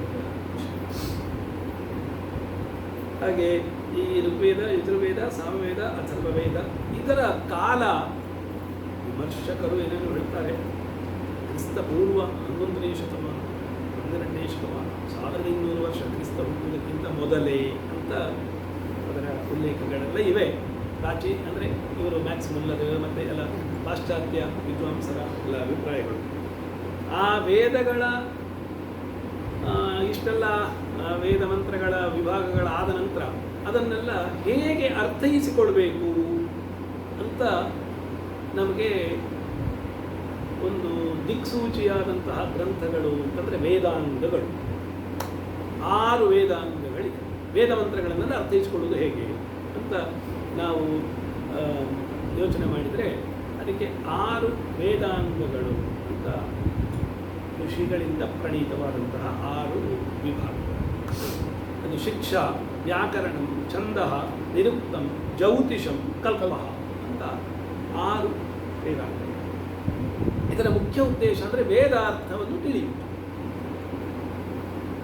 ಮತ್ತು ವೇದಗಳ ಉಚ್ಚಾರಣೆ ಹೇಗೆ ಅಂತ ಅದರಲ್ಲಿ ಸ್ಪಷ್ಟವಾದ ಒಂದು ನಿರೂಪಣೆ ಇದೆ. ಈಗ ವೇದಗಳನ್ನು ನಮಗೆ ಬೇಕಾದಾಗ ನಾವು ಇದಮಿತ್ತಂ ಅಂತ ಪ್ರತಿಯೊಂದು ವರ್ಣಗಳ ವ್ಯವಸ್ಥೆಯನ್ನು ಮಾಡಿದ್ದೀವಿ. ಈ ವೇದಾಂಗಗಳಲ್ಲಿ ಮೊದಲನೆಯ ವೇದಾಂಗ ಅಂತಂದರೆ ಶಿಕ್ಷಾ. ಶಿಕ್ಷಾ ಅಂತಂದರೆ ಸ್ವರವರ್ಣಾದ್ಯುಚ್ಚಾರಣ ಕ್ರಮ ಯತ್ರ ಶಿಕ್ಷ್ಯತೆ ಸಾ ಶಿಕ್ಷಾ. ಸ್ವರವರ್ಣಾದಿ ಉಚ್ಚಾರಣ ಕ್ರಮಗಳನ್ನು ಯಾವುದು ತಿಳಿಸುತ್ತದೆಯೋ ಅದಕ್ಕೆ ಶಿಕ್ಷಾ ಗ್ರಂಥ ಅಂತ ಹೆಸರು. ವೇದಗಳಲ್ಲಿ ಸ್ವರ ವರ್ಣಗಳೆಲ್ಲ ಇವೆಯಲ್ಲ, ಈ ವರ್ಣಗಳನ್ನು ಉಚ್ಚಾರಣೆ ಮಾಡುವುದು ಹೇಗೆ, ಸ್ವರಗಳನ್ನು ಉಚ್ಚಾರಣೆ ಮಾಡುವುದು ಹೇಗೆ, ಅದರಲ್ಲಿ ವ್ಯಾಸ ಶಿಕ್ಷಾ, ಪಾಣಿನೀಯ ಶಿಕ್ಷಾ, ತೈತ್ರಿಯ ಪ್ರಾತಿಶಾಖ್ಯ, ಬೇರೆ ಬೇರೆ ಶಿಕ್ಷಾ ಗ್ರಂಥಗಳು. ವ್ಯಾಸ ಶಿಕ್ಷಾ ನಮಗೆ ಹೆಚ್ಚು ಪ್ರಚಲಿತವಾಗಿರುವುದು. ಈಗ ವೇದ ಮಂತ್ರಗಳಲ್ಲಿ ಎಲ್ಲ ಮಂತ್ರಗಳು ಇವೆ, ಅದು ಸ್ವರಗಳನ್ನೆಲ್ಲ ಹೇಗೆ ಉಚ್ಚಾರಣೆ ಮಾಡಬೇಕು, ಅದರಲ್ಲಿ ವೇದಗಳನ್ನು ಹೇಗೆ ಉಚ್ಚಾರಣೆ ಮಾಡಬಾರ್ದು. ಗೀತಿ ಶೀಘ್ರೀ ಶಿರಃ ಕಂಪಿ ತಥಾ ಲಿಖಿತ ಪಾಠಕಃ ಅನರ್ಥಜ್ಞೋಲ್ಪಕಂಠಶ್ಚ ಷಡೇತೆ ಪಾಠಕಾಧಮಾಃ. ಇದು ಪಾಠಕ ಅಧಮರದ್ದು. ಗೀತೆಯಾಗಿ ಹೇಳುವುದು, ವೇದ ಹೇಳುವಾಗ ಸಂಗೀತ ಹೇಳಿದಾಗ ಹೇಳಬಾರ್ದು. ಶೀಘ್ರವಾಗಿ ಹೇಳಬಾರ್ದು. ಸೋಮವಾಗಿ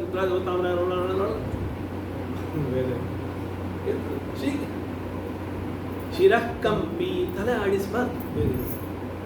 ಸಣ್ಣ ಮಕ್ಕಳಿಗೆ ಅವರಿಗೆ ಹೇಳುವಾಗ ಆ ಪೋ ಇಷ್ಟ ಅಂತ ಈಗ ಮಾಡಬೇಕು, ಆದರೆ ದೊಡ್ಡವರೆಲ್ಲ ಪುನಃ ತಲೆ ಮೇಲೆ ಕೆಳಗೆ. ಶಿರಃ ಕಂಪಿ ಅವರು ಅಧಮ. ತಥಾ ಲಿಖಿತ ಪಾಠಕ, ಓದಿ ಹೇಳು ವೇದ ಪಾರಾಯಣ ಎಲ್ಲ ಮಾಡಬಾರ್ದು. ಕಂಠಸ್ಥ ಹೇಳು, ಬಾಯಿಪಾಠ ಹೇಳು. ಇಷ್ಟರವರೆಗೆ ಋಷಿಮುನಿಗಳೆಲ್ಲ ವೇದಗಳನ್ನೆಲ್ಲ ತಂದದ್ದು ಹೇಗೆ ಅಂದರೆ ಬಾಯಿಪಾಠದಿಂದ. ಯಾರು ಬರೆದು ಕೊಟ್ಟಿದ್ದಾರೆ? ತಥಾ ಲಿಖಿತ ಪಾಠ. ಅನರ್ಥಜ್ಞ, ಅರ್ಥವನ್ನು ತಿಳ್ಕೊಳ್ಬೇಕು. ಅರ್ಥವನ್ನು ತಿಳ್ಕೊಳ್ಳದೆ ವೇದ ಹೇಳಬಾರ್ದು ಅಂತ. ಆ ಅನರ್ಥಜ್ಞ ಎನ್ನುವುದರಲ್ಲಿ ಒಂದು ಸ್ವಲ್ಪ ನಮಗೆ ರಿಲ್ಯಾಕ್ಸೇಷನ್ ಉಂಟು. ಅಂದರೆ ಎಲ್ಲ ವೇದಗಳ ಅರ್ಥವನ್ನು ತಿಳ್ಕೊಂಡು ಅಂದರೆ ಸಾಧ್ಯ. ಉದಾಹರಣೆಗೆ ಅಜಾಮಿಳ, ಈ ಶಬ್ದಗಳಿಗೆ ಒಂದು ಬಹಳ ಪ್ರಾಧಾನ್ಯ. ಈಗ ವೇದದಲ್ಲಿ ಶಬ್ದಾತ್ಮಕವತ್ತಲ್ಲ, ವೇದ ವರ್ಣಾತ್ಮಕವತ್ತು ನಾವು ಹೇಳ್ತೇವೆ. ವೇದವನ್ನು ಹೇಳುವಾಗ ಒಂದು ಬಹಳ ನಮಗೆ ಮನಸ್ಸಿಗೆ ಆನಂದ ಆಗುತ್ತೆ. ಅವರಿಗೆ ಅರ್ಥ ಗೊತ್ತಿದ್ದು ಹೇಳುವುದಲ್ಲ. ಈಗ ವೇದ ಪಾರಾಯಣ ಎಲ್ಲ ಮಾಡುವಾಗ ಅರ್ಥ ಗೊತ್ತಿದ್ದು ಹೇಳುವುದಲ್ಲ. ಆದರೂ ಆ ವೇದೋಚ್ಚಾರಣೆಗೆ ಒಂದು ಅದ್ಭುತವಾದ ಒಂದು ಶಕ್ತಿ. ಉದಾಹರಣೆಗೆ ಅಜಾಮಿಳ ಸಾಯುವಾಗ ನಾರಾಯಣ ನಾರಾಯಣ ನಾರಾಯಣ ಅಂತ ಮಗನನ್ನು ಕರೆದದ್ದು. ಮನಸ್ಸಿನಲ್ಲಿ ಮಗನಿಗೆ ಹೆಸರು ನಾರಾಯಣ ಅಂತ. ಮಹಾಪಾಪ ಮಾಡಿದ ವ್ಯಕ್ತಿ ಅಜಾಮಿಳ. ಕೊನೆಯ ಸಾಯುವಾಗ ಮಗನನ್ನು ಕರೆದವ ನಾರಾಯಣ ನಾರಾಯಣ ಅಂತ. ಆ ಶಬ್ದ ಮಾತ್ರದಿಂದಲೇ ಮೋಕ್ಷ ಆಯಿತು. ಮಹಾಪಾಪಿ. ಶಬ್ದ ಮಾತ್ರದಿಂದ ಮೋಕ್ಷ ಆಗಬೇಕಾದ್ರೆ ಹಾಗಾದರೆ ಆ ಶಬ್ದಕ್ಕೆ ಎಷ್ಟು ಪ್ರಾಧಾನ್ಯ ಉಂಟು. ಅವನ ಅರ್ಥ ಏನು? ಅರ್ಥ ಮಹಾವಿಷ್ಣುವನ್ನು ಸ್ಮರಣೆ ಮಾಡಿದ್ದಲ್ಲ. ಅವ ನಾರಾಯಣ ಅಂದರೆ ಮಹಾವಿಷ್ಣು, ಅವನ ಸ್ಮರಣೆ ಮಾಡಿದ್ದಲ್ಲ. ಮಗನನ್ನು ಕರೆದವ, ಮಗನನ್ನು ವಿಷಯ. ಆದರೆ ಆ ಶಬ್ದಕ್ಕೆ ಅಂತಹ ಒಂದು ಶಕ್ತಿ. ಹಾಗೆ ವೇದದ ಎಲ್ಲ ಋಷಿಗಳಿಗೆ ಒಂದು ಕಂಡಂತಹ ಒಂದು ವೇದ ವಿಭಾಗ ಅಲ್ವಾ, ಅದನ್ನು ನಾವು ಉಚ್ಚಾರಣೆ ಮಾಡಿದರೆ ಅದಕ್ಕೆ ಒಂದು ಶಕ್ತಿ ಇಲ್ಲದೆ ಉಂಟ. ಕೇವಲ ನಾರಾಯಣ ಎಂದು ಶಬ್ದ ಮಾತ್ರಕ್ಕೆ ಅಷ್ಟು ಶಕ್ತಿ ಇದ್ದರೆ ಋಷಿಮುನಿಗಳ ಒಂದು ಧ್ಯಾನಕ್ಕೆ ಗೋಚರವಾದ ಆ ಒಂದು ವಾಂಗ್ಮಯಕ್ಕೆ ಎಷ್ಟು ಶಕ್ತಿ ಇರಬಹುದು. ಹಾಗೆ ಅನರ್ಥಜ್ಞ, ಅರ್ಥ ತಿಳಿಯದೆ ವೇದ ಹೇಳಿದ್ರೂ ಅದು ಕ್ಷಮ್ಯ. ಅಲ್ಪಕಂಠ, ಸಣ್ಣದಾಗಿ ವೇದವನ್ನು ಗುಡ್ಡೆ ಹೇಳಿದಾಗೆ ಸಣ್ಣಗೆ ಬಿಸಿ ಬಿಸಿ ಬಿಸಿ. ಜಡೇತೆ ಪಾಠಕ ಅಧಮ, ಅಧಮರ. ಹಾಗಾದರೆ ವೇದವನ್ನು ಹೇಗೆ ಹೇಳಬೇಕು? ಅದಕ್ಕೆ ಇನ್ನೊಂದು ಮಾಧುರ್ಯಮಕ್ಷರಂ ವ್ಯಕ್ತಿ ಪದಚ್ಛೇದಸ್ತು ಸುಸ್ವರ ಧೈರ್ಯಂ ಲಯ ಸಮರ್ಥಂಚ ಷಡೇತೆ ಪಾಠಕ ಗುಣಾ. ವೇದವನ್ನು ಹೇಳುವುದು ಹಾಗೆ ಹೇಳಬೇಕು. ಶಿಕ್ಷಾ ಗ್ರಂಥದಲ್ಲಿ ಹೇಳಿದ್ದು ಮಾಧುರ್ಯಂ, ವೇದ ಹೇಳುವಾಗ ಅಷ್ಟು ಮಧುರವಾಗಿರಬೇಕಾಗುತ್ತೆ. ಏನಪ್ಪ ವೇದ ಅಷ್ಟು ಮಧುರವಾಗಿ. ಅಕ್ಷರ ವ್ಯಕ್ತಿ, ಅಕ್ಷರದ ಸ್ಫುಟತೆ ಸ್ಪಷ್ಟವಾಗಿರಬೇಕು. ಅಕ್ಷರಗಳನ್ನು ಹೇಗೆ ಅಷ್ಟು ಚೆನ್ನಾಗಿ ಉಚ್ಚಾರಣೆ ಮಾಡಬೇಕು. ಒಂದೊಂದು ಅಕ್ಷರಗಳಿಗೆ ಅಷ್ಟು ಒಂದು ವ್ಯವಧಾನ ಕೊಟ್ಟು, ಸಾಮಸಂತಾನ ಮಧ್ಯೆ ಮಧ್ಯೆ ಅವುಗಳಿಗೆ ಒಂದು ಏನು ಗ್ಯಾಪ್ ಹೇಳ್ತೇವಲ್ಲ, ಅದು ಅಷ್ಟು ಸ್ಪಷ್ಟವಾಗಿ.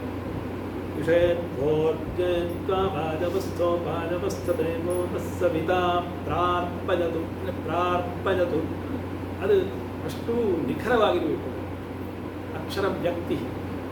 ಪದಚ್ಛೇದ, ಪದಚ್ಛೇದ ಸರಿ ಇಲ್ಲ.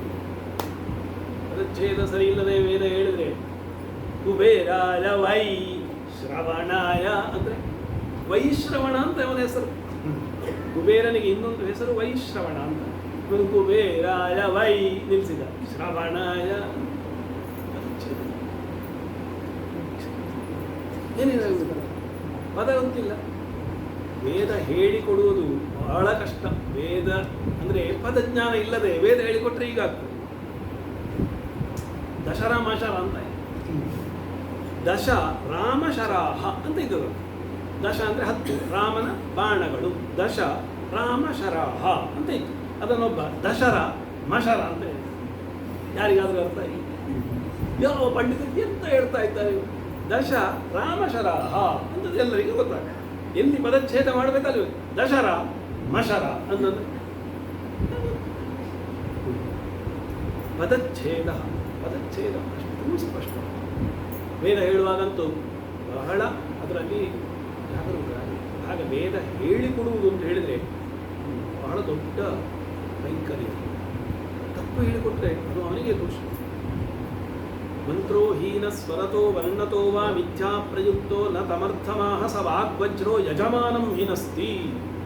ಮಂತ್ರವು ಸ್ವರದಿಂದ ವರ್ಣದಿಂದ ಹೀನವಾದರೆ ಅದರ ವಾಗ್ವಜ್ರ ಯಜಮಾನಂ ಹೀನಸ್ತಿ, ಯಜಮಾನನನ್ನೇ ಕೊಲ್ಲುತ್ತದೆ. ವಿಭೇತ್ಯಲ್ಪಶ್ರುತಾತ್ ವೇದ ಮಾಮಯಂ ಪ್ರಹರಿಷ್ಯತಿ. ಈ ಸಣ್ಣ ಪುಟ್ಟ ತಿಳ್ಕೊಂಡು ಇರುವವನಿದ್ದಾನಲ್ಲ, ವೇದಕ್ಕೆ ಹೆದರಿಕೆ ಇರುತ್ತೆ ಅವನ ಹತ್ರ. ಒಬ್ಬ ಅವಭದ್ರ ಮಾರ, ನಾನು ಈಚೆ ಹೋಗ್ತೀನಿ. ಯಾಕಂದ್ರೆ ಎಲ್ಲ ವೇದ ಪರಪುರ ತಪ್ಪು. ವೇದಕ್ಕೆ ಹೆದರಿಕೆ ಆಗ್ತದಂತೆ. ದೇವ ನಾನು ಸ್ವಲ್ಪ ಈ ಕಡೆ ಹೋಗ್ತೇನೆ. ವಿಭೇತ್ಯಲ್ಪಶ್ರುತಾತ್, ಸರಿ ಓದಲಿಲ್ಲ ವೇದ, ಪಟ್ಟಾಶ ಹೇಳ್ತಾ ಇದ್ದ. ಓ ದೇವ, ವೇದಕ್ಕೆ ಹೆದರಿಕೆ ಆಗ್ತದೆ. ಇದೆಲ್ಲ ಈ ಸ್ವರ ವರ್ಣ ಉಚ್ಚಾರಣ ಕ್ರಮ ಇದನ್ನೆಲ್ಲ ಹೇಳುವಂಥದ್ದು ಶಿಕ್ಷಾಶಾಸ್ತ್ರ. ವೇದಾಂಗದಲ್ಲಿ ಒಂದನೆಯದು ವ್ಯಾಕರಣ. ಶಿಕ್ಷಾ ವ್ಯಾಕರಣ. ಇನ್ನು ವ್ಯಾಕರಣ ಬೇಕೇ. ವ್ಯಾಕರಣ ಇಲ್ಲದೆ ಒಂದು ಭಾಷೆಗೆ ಚೌಕಟ್ಟೇ ಇಲ್ಲ. ಶಬ್ದಗಳ ಸಾಧುತ್ವ ಅಸಾಧುತ್ವವನ್ನು ತಿಳಿಸುವಂತಹ ಶಾಸ್ತ್ರಕ್ಕೆ ವ್ಯಾಕರಣ ಶಾಸ್ತ್ರ ಅಂತ ಹೆಸರು. ಶಬ್ದಾನಾಂ ಸಾಧುತ್ವ ಅಸಾಧುತ್ವ ವಿವೇಚನಂ ವ್ಯಾಕರಣಶಾಸ್ತ್ರಸ್ಯ ಮುಖ್ಯಂ ಪ್ರಯೋಜನ. ಆಮೇಲೆ ರಕ್ಷೋಹಾಗಮಲಘ್ವಸಂದೇಹ ಪ್ರಯೋಜನಂ. ರಕ್ಷ, ಊಹ, ಆಗಮ, ಲಘು, ಅಸಂದೇಹ, ಇದು ಇಷ್ಟು ವ್ಯಾಕರಣಶಾಸ್ತ್ರದ ಪ್ರಯೋಜನ. ವ್ಯಾಕರಣಶಾಸ್ತ್ರ ಓದಿದರೆ ಏನು ಪ್ರಯೋಜನ ಅಂತ. ವೇದಗಳ ರಕ್ಷಣೆ ವ್ಯಾಕರಣದಿಂದ ಆಗುತ್ತೆ. ವೇದಗಳನ್ನೆಲ್ಲ ರಕ್ಷಣೆ ಅದು ವ್ಯಾಕರಣಶಾಸ್ತ್ರದ ಗುರಿ. ವ್ಯಾಕರಣ ಇಲ್ಲ ಅಂತಂದರೆ ವೇದ. ವೈದಿಕ ವ್ಯಾಕರಣ ಅಂತ ಬೇರೆ. ನಾವೆಲ್ಲ ಲೌಕಿಕ ವ್ಯಾಕರಣ, ಪಾಣಿನೀಯ ವ್ಯಾಕರಣ ಈಗ ನಮಗೆ ಪ್ರಚಲಿತವಾಗಿ ನಾವು ಎಲ್ಲ ಕಾವ್ಯಗಳು ಎಲ್ಲ ಇರುವಂಥದ್ದು ಪಾಣಿನೀಯ ವ್ಯಾಕರಣ. ಇಂದ್ರಶ್ಚಂದ್ರ, ಆಮೇಲೆ ಇದು ಕಾಶಕೃತ್ಸ್ನ ಆಪಿಶಲಿ ಶಾಕಟಾಯನ ಪಾಣಿನ್ಯಮಲ ಜೈನೇಂದ್ರ ಜಯಂತ್ಯಷ್ಟ ಆದಿಶಾಬ್ದಿಕ. 8 ಜನ ಇದ್ದಾರಂತೆ ವೈಯಾಕರಣರು. ವ್ಯಾಕರಣ ಇಂದ್ರ ಅದರಲ್ಲಿ ಮೊದಲನೆಯವ. ವಾಗ್ವೈ ಪರಾಚ್ಯಂ ವ್ಯಾಕೃತ ವದತ್ತೆ ದೇವ ಇಂದ್ರಮಬ್ರುವನ್ ನಿಮಾನ್ ನೋ ವಾಚಂ ವ್ಯಾಕುರ್ವಿತಿ ತೇ ದೇವ ಇಂದ್ರಮಬ್ರುವನ್ ನಿಮಾನ್ ನೋ ವಾಚಂ ವ್ಯಾಕುರ್ವಿತಿ. ಇಂದ್ರನ ಹತ್ರ ಹೋಗಿ ದೇವತೆಗಳು ಹೇಳಿದಂತೆ, ಈಗ ನನಗೆ ಈ ವ್ಯಾಕರಣವನ್ನೆಲ್ಲ ಒಂದು ನಮಗೆ ಉಪದೇಶ ಮಾಡಪ್ಪ ಅಂದರೆ ಐಂದ್ರ ವ್ಯಾಕರಣ ಅಂತ ಹೆಸರು. ಈ ಪಾಣಿನಿಯ ವ್ಯಾಕರಣಕ್ಕಿಂತ ಮೊದಲೇ ಇದ್ದದ್ದು. ಕಾಶಕೃತ್ನ ವ್ಯಾಕರಣ, ಚಂದ್ರಭೂಮಿ ಅಂತ ಬರೋದು ಒಂದು ಚಂದ್ರ ವ್ಯಾಕರಣ, ಆಪಿಶಲಿ ಅಂತ ಒಬ್ಬ ಉಪಲಬ್ಧಿಯಿಂದ ಆ ವ್ಯಾಕರಣ, ಶಾಕಟಾಯನ ಇನ್ನೊಬ್ಬ. ಪಾಣಿನಿಹಿ ನಮಗೀಗ ಗೊತ್ತಿರುವವರು, ಅಮರ, ಜೈನೇಂದ್ರ, ಇವರು 8 ಜನ. ಹೀಗೆ ಆದಿಶಾಬ್ದಿಕ 8 ಜನ ವ್ಯಾಕರಣಶಾಸ್ತ್ರವನ್ನು. ಆದರೆ ಈಗ ನಮ್ಮಲ್ಲಿ ಪ್ರಚಲಿತವಾಗಿರುವಂಥದ್ದು ಪಾಣಿನಿ ವ್ಯಾಕರಣ, ಪಾಣಿನಿಯ ವ್ಯಾಕರಣ. ಇದು ಅಷ್ಟಾಧ್ಯಾಯಿ ಎನ್ನುವ ಗ್ರಂಥವನ್ನು ರಚನೆ ಮಾಡಿ ಸೂತ್ರ. ಈ 6 ವೇದಾಂಗಗಳು ಕೂಡ ಸೂತ್ರ ರೂಪದಲ್ಲಿ ಹೆಚ್ಚಾಗಿ ಸೂತ್ರ. ಅಲ್ಪಾಕ್ಷರಮ ಸಂದಿಗ್ಧಂ ಸಾರವದ್ ವಿಶ್ವತೋ ಮುಖಂ ಧೈರ್ಯಂ ಲಯಸಮೋ ಅಸ್ತೋಭವನವತ್ಯಂಚ ಸೂತ್ರಂ ಸೂತ್ರವಿದೋ ವಿದುಹು. ಈ ದೊಡ್ಡ ವಿಚಾರಗಳನ್ನು ಸಣ್ಣ ರೂಪದಲ್ಲಿ ಹೇಳುವುದು ಬಹಳ ಕಷ್ಟ ಉಂಟಲ್ಲ. ಯಾವುದು ನಮ್ಮ ವಿಜ್ಞಾನಗಳನ್ನೆಲ್ಲ ಸೂತ್ರಗಳು ಫಿಸಿಕ್ಸಲ್ಲಿ ಉಂಟು, ಬಹಳ ಕಷ್ಟ. ಎಲ್ಲ ಋಷಿಗಳು ಸೂತ್ರದಲ್ಲಿ ಹೇಳಿದರು. ಅದ್ಭುತವಾದ ಪ್ರತಿಭೆ. ವ್ಯಾಕರಣ ಅಷ್ಟಾಧ್ಯಾಯಿಯಿಂದ ಅದು ವೃದ್ಧಿರಾದೈ ಅಂತ ಮೊದಲನೇ ಸೂತ್ರ. ವೃದ್ಧಿ ನೋಡಿ, ಆರಂಭ ಆಗೋದೇ ವೃದ್ಧಿಯಿಂದ. ಆ ಕೊನೆಯ ಸೂತ್ರ. 8 ಅಧ್ಯಾಯಗಳಿಂದ ಕೂಡಿಕೊಂಡಿರುವಂತಹ ಸೂತ್ರಗಳನ್ನು ಮಾತ್ರ ಹೇಳಿ ಅದಕ್ಕೆ ಪತಂಜಲಿ ಎನ್ನುವ ಮಹರ್ಷಿ ಮಹಾಭಾಷ್ಯವನ್ನು ಬರೆದರು. ವರರುಚಿ ಎನ್ನುವವನ್ನು ವಾರ್ತಿಕವನ್ನು ಮಾಡಿ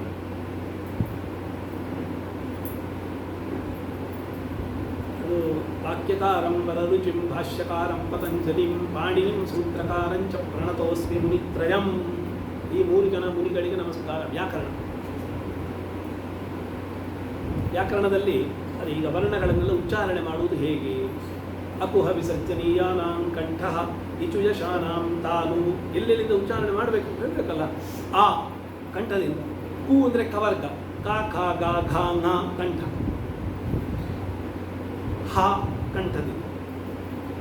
ಇಚುಯಶಾನಾಂ ತಾಲು. ಈ ಚ ಚ ಜ ಝ ಞ ಯ ತಾಲು ಅಂದರೆ ಇದು. ಇಲ್ಲಿಂದ ಉಚ್ಚಾರಣೆ ಮಾಡಬೇಕು. ಋಟುರಷಾಣ ಮೂರ್ಧ ರ ಟ ಟ ಟ ಡ ಢಾಣ. ಮೂರ್ಧ ಅಂತಂದರೆ ನಾಲಿಗೆಯ ಮೇಲ್ಭಾಗ, ಅದಕ್ಕೆ ಮೂರ್ಧ ಅಂತ ಹೆಸರು. ನೀವು ನಾಲಿಗೆಯನ್ನು ಮೇಲೆ ಕಾಗದೆ ಟವರ್ಗ ಹೇಳಲಿಕ್ಕೆ ಸಾಧ್ಯ. ಟ ಟ ಡ ಢಾಣ. ಶ ರ ಅಂದರೆ ಋಷಿ ಉಂಟಲ್ಲ, ಅದೆಲ್ಲ ಮೂರ್ಧಾಸ್ತ. ಋತು ಲಸಾನಾಂ ದಂತಾಹ. ಲಕಾರ ಅಂತ ಹೇಳಬೇಕಾದ್ರೆ ನಾಲಿಗೆ ಮತ್ತು ದಂತಕ್ಕೆ ಮುಟ್ಟಬೇಕು. ತಾ ತಾ ದ ಧಾನ ಟವರ್ಗಲ. ಉಪುಪದ್ಮಾನೀಯಾನಾಂ ಓಷ್ಠೌ. ಪವರ್ಕ ಹೇಳಲಿಕ್ಕೆ ತುಟಿ. ತುಟಿ ಇಲ್ಲದೆ ಪವರ್ಕ ಹೇಳಲಿಕ್ಕೆ ಸಾಧ್ಯ ಇಲ್ಲ. ಪಾ ಫಾ ಬಾ ಭಾ ಮಾ. ತುಟಿ ಬೇಕೆ. ಹೂ ಔ ಹೇಳಲಿಕ್ಕೆ ಅಷ್ಟು. ಅಂದರೆ ಇಲ್ಲಿ ಕಂಠದಿಂದ ತೊಡಗಿ ತುಟಿಯವರೆಗೆ ಅದ್ಭುತವಾದ ಎಲ್ಲೆಲ್ಲಿ. ಇದು ವ್ಯಾಕರಣದಲ್ಲಿ ಒಂದು ಸಣ್ಣ ಭಾಗ ನಾನು ಹೇಳುದು. ವೇದದಲ್ಲಿ ಅದರಲ್ಲಿ ಸಲಕ್ಷಣ ಘನ ಅಂತ ಉಂಟಲ್ಲ, ಅಲ್ಲಿ ಪ್ರತಿಯೊಂದು ವರ್ಣಗಳು ಹೇಗೆ ಹೇಗೆ ಎಲ್ಲೆಲ್ಲಿಂದ ಉಚ್ಚಾರಣೆ ಆಗಬೇಕು ಅಂತ ಅದ್ಭುತವಾಗಿ ತಿಳಿಸಿದೆ. ಒಂದು ಭಯಂಕರ ವಿಷಯ.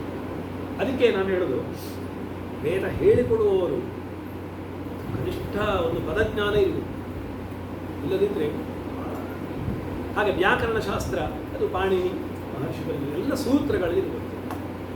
ಇನ್ನೊಂದು ಛಂದ, ವೇದಾಂಗದ್ದು ಛಂದಶಾಸ್ತ್ರ. ಛಂದಸ್ಸು ವೇದಗಳಲ್ಲಿ ಇರುವಂಥದ್ದು, ಆಮೇಲೆ ಕಾವ್ಯಗಳಲ್ಲಿ ಉಂಟು.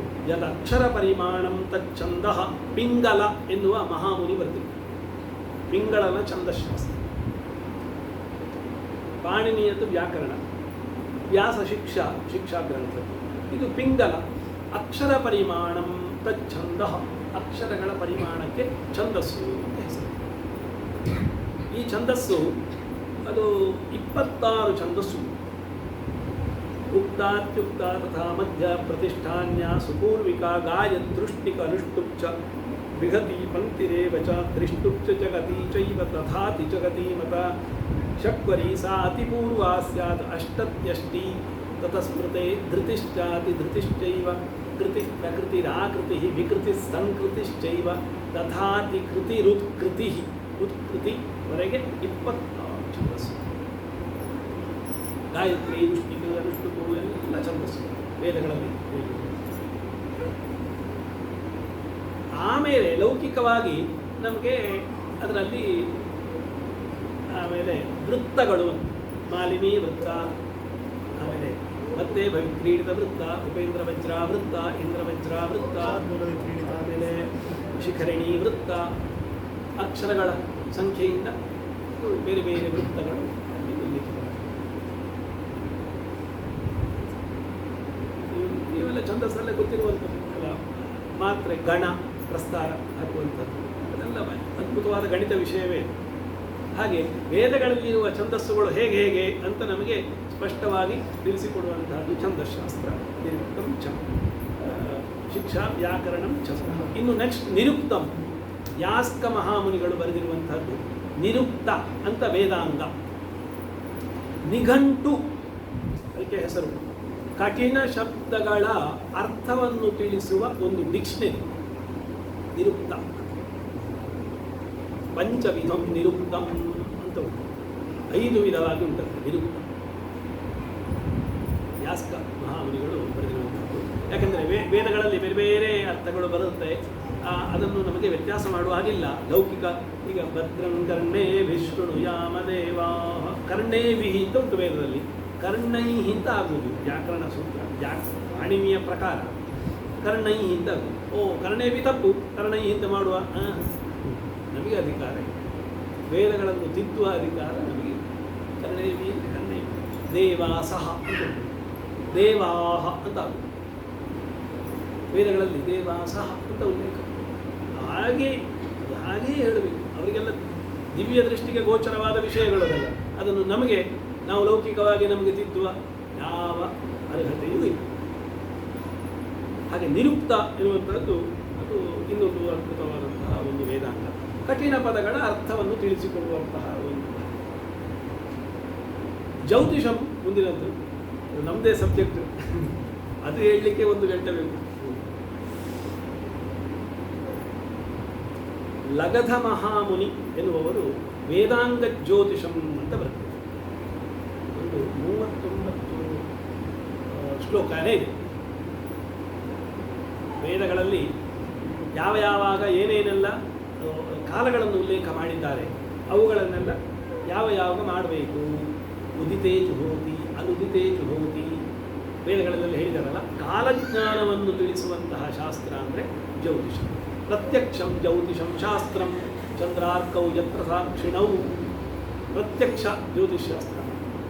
ಈಗ ಇಲ್ಲಿ ಇಂತಹ ದಿನ, ಇಂತಹ ಗಳಿಗೆಯಲ್ಲಿ, ಇಂತಹ ನಿಮಿಷದಲ್ಲಿ ಸೂರ್ಯಗ್ರಹಣ ಆಗುತ್ತೆ, ಸ್ಪರ್ಶ ಆಗುತ್ತೆ, ಮಧ್ಯ ಆಗುತ್ತೆ, ಅಂತ್ಯ ಆಗುತ್ತೆ. ಮೊದಲೇ ಆ ವಿಷಯವನ್ನು ತಿಳಿಸಿ ನಮಗೆ ಕಣ್ಣಿಗೆ ಕಾಣುವುದರಿಂದ ಪ್ರತ್ಯಕ್ಷ. ವೇದಶಾಸ್ತ್ರಗಳು ಪ್ರತ್ಯಕ್ಷವೇ. ಜ್ಯೋತಿಷವನ್ನು ಪ್ರತ್ಯಕ್ಷಂ ಜ್ಯೋತಿಷಂ ಶಾಸ್ತ್ರಂ ಅಂತ ಯಾಕೆ ಹೇಳಿದ್ದು ಅಂದರೆ, ಅವುಗಳನ್ನೆಲ್ಲ ನಾವು ಮೊದಲೇ ಕರಾರುವಾಕ್ಕಾಗಿ ತಿಳಿಸಿ ಅದು ನಮಗೆ ಘಟಿಸುವುದು ಕಾಣ್ತದೆ. ಅದ್ಭುತವಾದ ವಿಷಯ. ಲಗಧ ಮಹಾಮುನಿ ಬರೆದಿರುವ ವೇದಾಂಗ ಜ್ಯೋತಿಷ ಇರುವಂಥದ್ದು ಜ್ಯೋತಿಷಾಸ್ತ್ರದ ಮೊದಲನೆಯ ಗ್ರಂಥ. ಆಮೇಲೆ ಬೃಹಜ್ಜಾತಕಂ. ಗಣಿತ ಜ್ಯೋತಿಷದಲ್ಲಿ 3 ಭಾಗ. ಗಣಿತಂ ಸಂಹಿತಾ ಹೋರ ಅಂತ. ಗಣಿತ ಅಂತಂದರೆ ಎಲ್ಲ ಗಣಿತ ಭಾಗಗಳು. ಸೂರ್ಯಚಂದ್ರ, ಸೂರ್ಯಗ್ರಹಣಾಧಿಕಾರ, ಚಂದ್ರಗ್ರಹಣಾಧಿಕಾರ, ಚಂದ್ರ ಸ್ಪಷ್ಟೀಕರಣ, ಸೂರ್ಯ ಎಲ್ಲ ಗ್ರಹ ಸ್ಪಷ್ಟೀಕರಣಗಳು, ಗ್ರಹಗಳು ಎಲ್ಲೆಲ್ಲಿ ಇರ್ತವೆ ಇತ್ಯಾದಿಗಳನ್ನೆಲ್ಲ ಗಣಿತದ ಮುಖೇನ ಅದನ್ನು ತಂದು ಮೊದಲು ಭೂಮಧ್ಯಕ್ಕೆ ಗ್ರಹಗಳನ್ನು ಮಾಡುವುದು ಗಣಿತದಿಂದ, ಆಮೇಲೆ ಭೂಪೃಷ್ಠಕ್ಕೆ ಮಾಡುವುದು. ಭೂಮಧ್ಯಕ್ಕೆ ಮಾಡಿದ್ರೆ ನಮಗೆ ದುರ್ಗೋಚರ ಆಗುವುದಿಲ್ಲ. ನಮ್ಮ ಭೂಪೃಷ್ಠ, ಈಗ ಮಂಗಳೂರಲ್ಲಿ ಇದ್ದೇವೆ ನಾವು, ಈಗ ಚೆನ್ನೈಯಲ್ಲಿ ಇರ್ತಾರೆ ಅಥವಾ ಬ್ಯಾಂಗ್ಳೂರಲ್ಲಿ ಇರ್ತಾರೆ. ಭೂಪೃಷ್ಠ ಅಂದರೆ ಆ ಭೂಪೃಷ್ಠಕ್ಕೆ ಮತ್ತೆ ಏನೆಲ್ಲ ಸಂಸ್ಕಾರಗಳು ಮಾಡಬೇಕು. ಮತ್ತು ಜ್ಯೋತಿಷ ಗಣಿತದಲ್ಲಿ ಸೂರ್ಯ ಸಿದ್ಧಾಂತ ಅಂತ ಉಂಟು, ಕೇತಕಿ ಗ್ರಹ ಗಣಿತ ಅಂತ ಉಂಟು, ಭಾಸ್ಕರಾಚಾರ್ಯರ ಸಿದ್ಧಾಂತ ಶಿರೋಮಣಿ ಅಂತ ಉಂಟು, ಶ್ರೀಪತಿ ಪದ್ಧತಿ ಅಂತ ಉಂಟು. ಎಲ್ಲ ಗಣಿತ ಗ್ರಂಥ. ಅದಕ್ಕಿಂತ ಮೊದಲೇ ಬೇಸಿಕ್ ಬೀಜಗಣಿತಂ, ಕ್ಷೇತ್ರಮಿತಿ ಅಂತ ಉಂಟು, ಲೀಲಾವತಿ ಇನ್ನೊಂದು ಅಂಕಗಣಿತ. ಇದೊಂದು ವಿಪರ್ಯಾಸ ಅಂದರೆ ಜ್ಯೋತಿಷ ಗೊತ್ತಿರುವವರ ಭಾಸ್ಕರಾಚಾರ್ಯರ ಮಗಳೇ ವಿಧ. ಬಾಲ್ಯ ವಿವಾಹ ಆಗಿ ಹಾಗಾದರೆ ಅಷ್ಟು ಪ್ರಕಾಂಡ ಪಂಡಿತರು. ಅಂದರೆ ಒಂದು ವಿಧಿ ಎನ್ನುವಂಥದ್ದು ಇನ್ನೊಂದು ಇದೆ ಅಂತ ದೇವರು ತೋರಿಸಿಕೊಡು, ನಾನು ಪರಬ್ರಹ್ಮ ಅಲ್ಲ ಅಂತ ಅವರಿಗೆ ಗೊತ್ತಾಗಲಿ ಅಂತ. ಭಾಸ್ಕರಾಚಾರ್ಯ ಅದ್ಭುತವಾದ ಜ್ಯೋತಿಷ.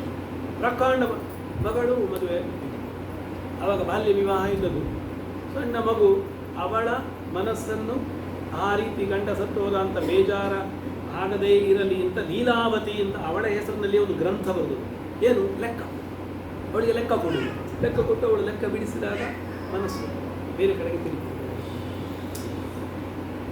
ಗಣಿತ ಗ್ರಂಥ ಮೊದಲು ಕಲಿಬೇಕಾದ ಲೀಲಾವತಿ ಬೀಜಗಣಿತ ಕ್ಷೇತ್ರಮಿತಿಯಿಂದ, ಆಮೇಲೆ ಈ ಕೇತಕಿ ಗ್ರಹ ಗಣಿತ ಸೂರ್ಯ ಸಿದ್ಧಾಂತ ಬೇರೆ ಬೇರೆ ಗ್ರಂಥ. ಗಣಿತ ಗ್ರಂಥ. ಸಂಹಿತಾ ಅಂತ ಇನ್ನೊಂದು, ಬೃಹತ್ ಸಂಹಿತಾ ಅಂತ ವರಾಹ ಮಿಹಿರಾಚಾರ್ಯರು ಬರೆದದ್ದು ಬೃಹತ್ ಸಂಹಿತಾ ಅಂತ ಒಂದು ಗ್ರಂಥ. ಅದು ಅದರಲ್ಲಿ ಬೇರೆ ಬೇರೆ ಆಕಾಶದಲ್ಲಿರುವ ಎಲ್ಲ ಗ್ರಹಗಳ ಲಕ್ಷಣ, ಉತ್ಪಾತಗಳ ಲಕ್ಷಣ, ಉಲ್ಕೆಗಳ ಲಕ್ಷಣ, ಆಮೇಲೆ ಭೂಮಿಯ ನೀರು ಎಲ್ಲೆಲ್ಲಿ ಇರ್ತದೆ ಅಂತ ಜಲಲಕ್ಷಣ, ಅಶ್ವಲಕ್ಷಣ, ಪುರುಷಲಕ್ಷಣ, ಸ್ತ್ರೀ ಲಕ್ಷಣ ಎಲ್ಲ ಸಂಹಿತಾ ಗ್ರಂಥ ಬಹಳ ವಿಸ್ತಾರವಾದ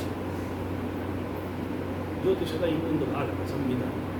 ಇನ್ನೊಂದು ಹೋರ ಅಂತ ಎಲ್ಲರಿಗೆ ಭಾರಿ ಇಷ್ಟವಾದ್ದು ಫಲಭಾಗ. ನನಗೆ ನಾಳೆ ಏನಾಗ್ತದೆ ಕೈ ನೋಡಿ,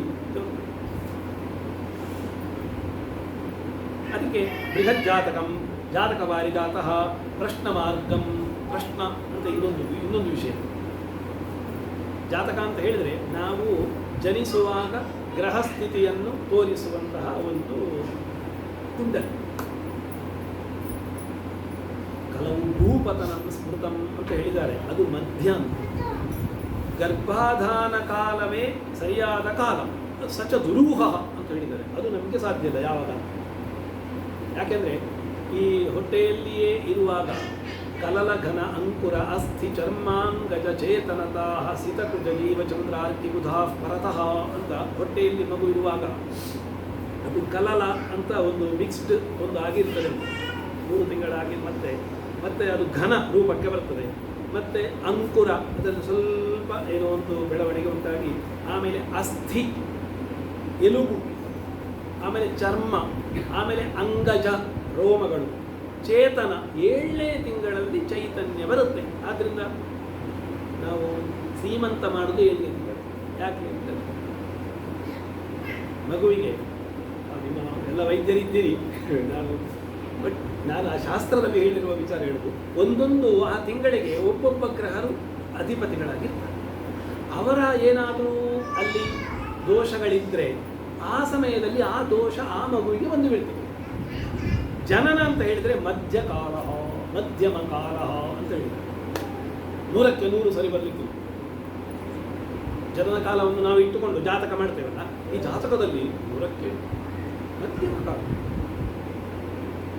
ಒಟ್ಟಿನ ಒಂದು ಮೇಲ್ನೋಟಕ್ಕೆ ನಾವು ಅದನ್ನೊಂದು ಚಿಂತನೆ ಮಾಡ್ಬೋದೇ ಹೊರತು ಅದನ್ನು 100ಕ್ಕೆ 100 ಜ್ಯೋತಿರ್ವೈದ್ಯವು ನಿರಂತರಂ ಅಂತ ಹೇಳಿದ್ದಾರೆ. ಜ್ಯೋತಿಷ ಮತ್ತು ವೈದ್ಯಕೀಯ ಶಾಸ್ತ್ರ ಯಾವಾಗಲೂ ಬೇಕು, ಯಾವಾಗಲೂ ಅದು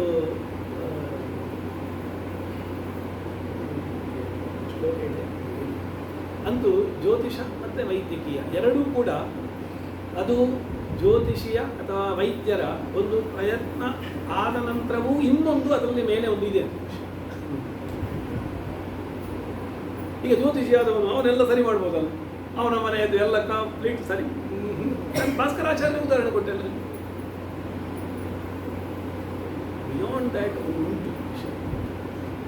ಅದು ವೈದ್ಯಕರಾಗಿ ನಿಮಗೂ ತುಂಬ ಅನುಭವಕ್ಕೆ ಬಂದಿರಬಹುದು. ಎಲ್ಲ ಚಿಂತನೆಗಳೆಲ್ಲ ಮಾಡಿ ಏನು ಸರ್ಜರಿ ಎಲ್ಲ ಆದರೂ ಕೂಡ ಕೊನೆ ಏನೋ ಒಂದು ಅದರಲ್ಲಿ ನಮಗೆ ಪರಿಪೂರ್ಣ ಆಗಿದ್ದೂ ಇದೆ, ಆಗದೇ ಇರುವುದೂ ಇದೆ. ಹಾಗೆ ಫಲಭಾಗ ಅಂತಂದರೆ ಅದು ಒಂದು ಅದ್ಭುತವಾದ ವಿಷಯ. ಜ್ಯೋತಿಷ, ಈ ವೇದಾಂಗದ ಜ್ಯೋತಿಷ ಉಂಟಲ್ಲ, ಅಲ್ಲಿ ಫಲಭಾಗದ ಸುದ್ದಿ ಇಲ್ಲ, ಗಣಿತ ಮಾತ್ರ.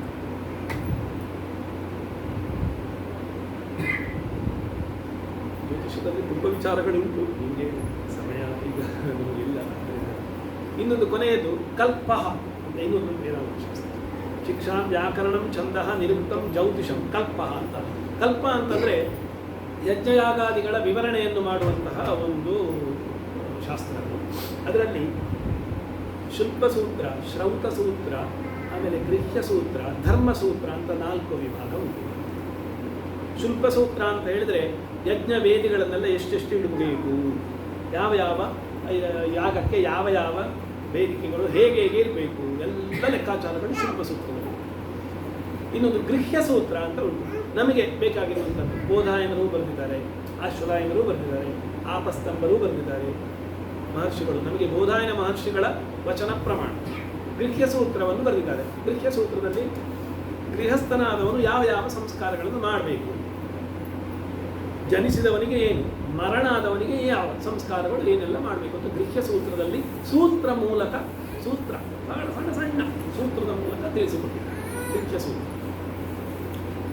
ಇನ್ನೊಂದು ಶ್ರೌತ ಸೂತ್ರ ಅಂತ ಉಂಟು. ಶ್ರೌತ ಯಾಗಗಳನ್ನೆಲ್ಲ ಹೇಗೆ ಮಾಡಬೇಕು, ಇಷ್ಟಿಗಳು, ವರ್ಷ ಪೂರ್ಣಮಾಸ ಇತ್ಯಾದಿ ಬೇರೆ ಬೇರೆ ಯಾಗಗಳು. ಶ್ರೌತ ಯಾಗ ಅದೊಂದು ಬೇರೆ ಒಂದು ದೊಡ್ಡ ಸಮುದ್ರ ವಿಷಯ. ಶ್ರೌತ ಯಾಗ ಅದರ ಸೂತ್ರಗಳು. ಇನ್ನೊಂದು ಧರ್ಮಸೂತ್ರಗಳು ಅಂತೇವೆ. ಹೇಗೆ ಲೌಕಿಕ ಜೀವನದಲ್ಲಿ ಯಾವ ಯಾವ ರೀತಿಯಲ್ಲಿ ನಡ್ಕೊಳ್ಬೇಕು ನಾವು, ಎಲ್ಲ ಧರ್ಮಸೂತ್ರ ಅದಕ್ಕೆ ಸಂಬಂಧಪಟ್ಟ. ಇದು ಕಲ್ಪದಲ್ಲಿರುವಂತಹ ವಿಷಯ. ಹೀಗೆ 6 ವೇದಾಂಗಗಳ ಶಿಕ್ಷಾ, ವ್ಯಾಕರಣಂ, ಛಂದಃ, ನಿರುಕ್ತಂ, ಜ್ಯೋತಿಷಂ, ಕಲ್ಪ ಅಂತ 6 ವೇದಾಂಗಗಳಿಂದ ವೇದಾರ್ಥವನ್ನು ತಿಳಿಯಬೇಕು ಅಂತ. ಇದು ವೇದದ ನಂತರ ಋಷಿಮುನಿಗಳಿಂದ ಪ್ರಣೀತವಾದಂತಹ 6 ಶಾಸ್ತ್ರ. ಇನ್ನು ತದನಂತರ ಸ್ಮೃತಿ ಗ್ರಂಥಗಳು ಅಂತ ಉಂಟು. ವೇದದ ಅರ್ಥವನ್ನೇ ಬಹಳ ಸರಳವಾಗಿ ತಿಳಿಸಿಕೊಟ್ಟಂತಹ ಗ್ರಂಥಗಳು. ಯಾಜ್ಞವಲ್ಕ್ಯ ಸ್ಮೃತಿ, ಪರಾಶರ ಸ್ಮೃತಿ, ಮನುಸ್ಮೃತಿ. ಅದರಲ್ಲಿ ದಾಯಭಾಗ ಹೇಗೆ, ಅಥವಾ ಸ್ತ್ರೀ, ಈಗ ಮನುವಾದಿ ಅದು ಬಹಳ ಇದು, ಸ್ತ್ರೀಯರಿಗೆ ಸ್ವಾತಂತ್ರ್ಯ ಇಲ್ಲ. ವಸ್ತುತಃ ಅವರು ಹಾಗೆ ಹೇಳಿದ ವಿಷಯ ಅಲ್ಲ. ಅಂದರೆ ಏನು ಅಂತಂದರೆ ಅಲ್ಲಿ ಅದನ್ನು ಸ್ತ್ರೀ ಸ್ವಾತಂತ್ರ್ಯ ಬರಹತಿ, ಸ್ತ್ರೀಯರಿಗೆ ಸ್ವಾತಂತ್ರ್ಯ ಇಲ್ಲ ಅಂತ ಹೇಳಿದ್ದಾನೆ ಮನು. ಅದರ ಹಿಂದಿನ ಭಾಗ ಅವರಿಗೆ ಗೊತ್ತಿಲ್ಲ. ಅದರ ಏನಂದರೆ ಪಿತಾ ರಕ್ಷತಿ ಕೌಮಾರೇ ಭರ್ತಾ ರಕ್ಷತಿ ಯೌವನೆ ರಕ್ಷಂತಿ ಸ್ಥವಿರೇ ಪುತ್ರಾಹ ನ ಸ್ತ್ರೀ ಸ್ವಾತಂತ್ರ್ಯ ಬರಹತಿ. ಸ್ತ್ರೀಯರು ಅಂದರೆ ಬಹಳ ಒಂದು ನಮಗೆ ಬೆಲೆ ಬಾಳುವರನ್ನು, ಅವರನ್ನು ಪಿತಾ ರಕ್ಷತಿ ಕೌಮಾರೇ, ತಂದೆ ರಕ್ಷಣೆ ಮಾಡ್ತಾನೆ ಮಗಳನ್ನು.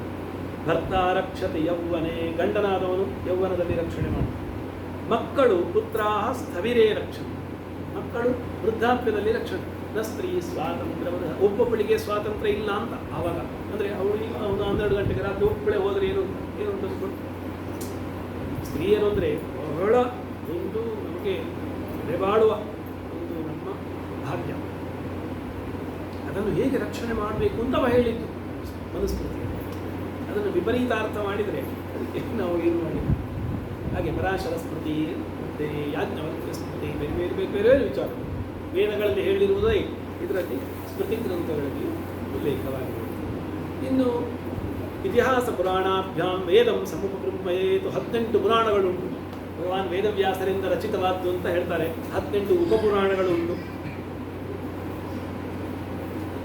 ಈ ಸ್ಮೃತಿ ಗ್ರಂಥಗಳಾದ ನಂತರ ಪುರಾಣಗಳು.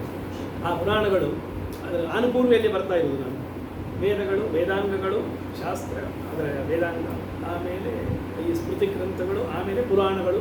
18 ಪುರಾಣಗಳಿವೆ. ಭದ್ವಯಂ ಭದ್ವಯಂ ಚೈವ ಭ್ರತ್ರಯಂ ವಚತುಷ್ಟಯಂ ಅನಾಪಲಿಂಗ ಕೂಸ್ಕಾನಿ ಪುರಾಣಾನಿ ಪ್ರಚಕ್ಷತೆ ಅಂತ 18 ಪುರಾಣಗಳು. ಮದ್ವಯಂ ಮಕಾರದಿಂದ 2, ಮತ್ಸ್ಯ ಪುರಾಣ, ಮಾರ್ಕಂಡೇಯ ಪುರಾಣ. ಭದ್ವಯಂ ಭವಿಷ್ಯ ಪುರಾಣ, ಭಾಗವತ ಪುರಾಣ. ಭ್ರತ್ರಯಂ ಬ್ರಾದಿಂದ 3, ಬ್ರಹ್ಮಪುರಾಣ, ಬ್ರಹ್ಮವೈವರ್ತ ಪುರಾಣ, ಬ್ರಹ್ಮಾಂಡ ಪುರಾಣ. ಚತುಷ್ಟಯಂ ವಕಾರದಿಂದ 4, ವಾಮನ ಪುರಾಣ, ವಾಯುಪುರಾಣ, ವಿಷ್ಣು ಪುರಾಣ, ವರಾಹ ಪುರಾಣ 4. ಅನಾಪಲಿಂಗ ಕೂಸ್ಕಾನಿ, ಆ ಅಂದರೆ ಆದಿಪುರಾಣ, ನಾ ಅಂದರೆ ನಾರದ ಪುರಾಣ, ಪ ಅಂದರೆ ಪದ್ಮಪುರಾಣ, ಲಿಂ ಅಂದರೆ ಲಿಂಗ ಪುರಾಣ, ಗಾ ಅಂದರೆ ಗರುಡ ಪುರಾಣ, ಕು ಅಂದರೆ ಕೂರ್ಮ ಪುರಾಣ, ಸ್ಕ ಅಂದರೆ ಸ್ಕಾಂದ. 18 ಪುರಾಣ ಒಂದೇ ಶ್ಲೋಕದಲ್ಲಿ. ಮದ್ವಯಂ ಭದ್ವಯಂ ಚೈವ ಭ್ರತ್ರಯಂ ವಚತುಷ್ಟಯಂ ಅನಾಪಲಿಂಗ ಕೂಸ್ಕಾನಿ ಪುರಾಣಾನಿ ಪ್ರಚಕ್ಷತೆ. 18 ಪುರಾಣಗಳು ವೇದವ್ಯಾಸರಿಂದ ರಚಿತವಾದವು. ಉಪಪುರಾಣಗಳು 18 ಇವೆ. ಇತಿಹಾಸಗಳನ್ನು ನಮಗೆ ತಿಳಿಸಿ, ಅದು ಕೂಡ ವೇದದ ಅರ್ಥಗಳನ್ನು ಬಹಳ ರೋಚಕವಾಗಿ, ಬಹಳ ಮಾರ್ಮಿಕವಾಗಿ ತಿಳಿಸಿಕೊಡುವಂತಹ 18 ಪುರಾಣಗಳು. ಆಮೇಲೆ ಇನ್ನು ಷಡ್ದರ್ಶನಗಳು ಅಂತ ಇದೆ. ನ್ಯಾಯ, ವೈಶೇಷಿಕ, ಸಾಂಖ್ಯ, ಯೋಗ, ಪೂರ್ವಮೀಮಾಂಸ, ಉತ್ತರ ಮೀಮಾಂಸ. 6 ದರ್ಶನಗಳು. ದರ್ಶನಗಳು ಅಂತಂದರೆ ನಮಗೆ ಬೇರೆ ಬೇರೆ ಚಿಂತನೆಗೆ ತೊಡಗಿಸುವಂತಹ ಶಾಸ್ತ್ರ. ನ್ಯಾಯ ಮತ್ತು ವೈಶೇಷಿಕ ಅದ್ಭುತ ವಿಷಯ. ಗೌತಮನು ನ್ಯಾಯ ಸೂತ್ರ ಅಂತ ಬರೆದದ್ದು, ಕಣಾದ ವೈಶೇಷಿಕ ಸೂತ್ರ ಅಂತ ಬರೆದದ್ದು. ವೈಶೇಷಿಕ ಸೂತ್ರಗಳು ನ್ಯಾಯ, ಅದು ಅದ್ಭುತವಾದ ವಿಷಯ. 7 ಲೋಕದಲ್ಲಿ 7 ಪದಾರ್ಥಗಳಿರುವುದು ಅಂತ ಹೇಳಿದ್ರು ಅವರು. ಕಣ ದ್ರವ್ಯ ಗುಣ ಕರ್ಮ ಸಾಮಾನ್ಯ ವಿಶೇಷ ಸಮವಾಯಾಭಾವ ಸಪ್ತ ಪದಾರ್ಥ, 7 ಪದಾರ್ಥಗಳು ಎಲ್ಲ ಅದರಲ್ಲೇ ಅಂತರ್ಭಾವ ಆಗುತ್ತೆ. ಅದೊಂದು ಚಮತ್ಕಾರಯುಕ್ತವಾಗಿ ಒಂದು ಪ್ರತಿಪಾದನೆ ಮಾಡುವಂತಹ ನ್ಯಾಯದಲ್ಲಿ ಅವನು ನಿಸ್ಸೀಮ ಅಂದರೆ ಅದ್ಭುತ. ವೇದಾಂತ ಓದಬೇಕಾದ್ರೆ ನ್ಯಾಯ ಓದಬೇಕು. ಅದು ಕಣಾದನ ವೈಶೇಷಿಕ ಸೂತ್ರಗಳು. ಆಮೇಲೆ ಗೌತಮನ ನ್ಯಾಯ ಸೂತ್ರಗಳು 16 ಪದಾರ್ಥಗಳಿವೆ ಅಂತ ಗೌತಮ ನ್ಯಾಯ ಸೂತ್ರ ಮಾಡಿ.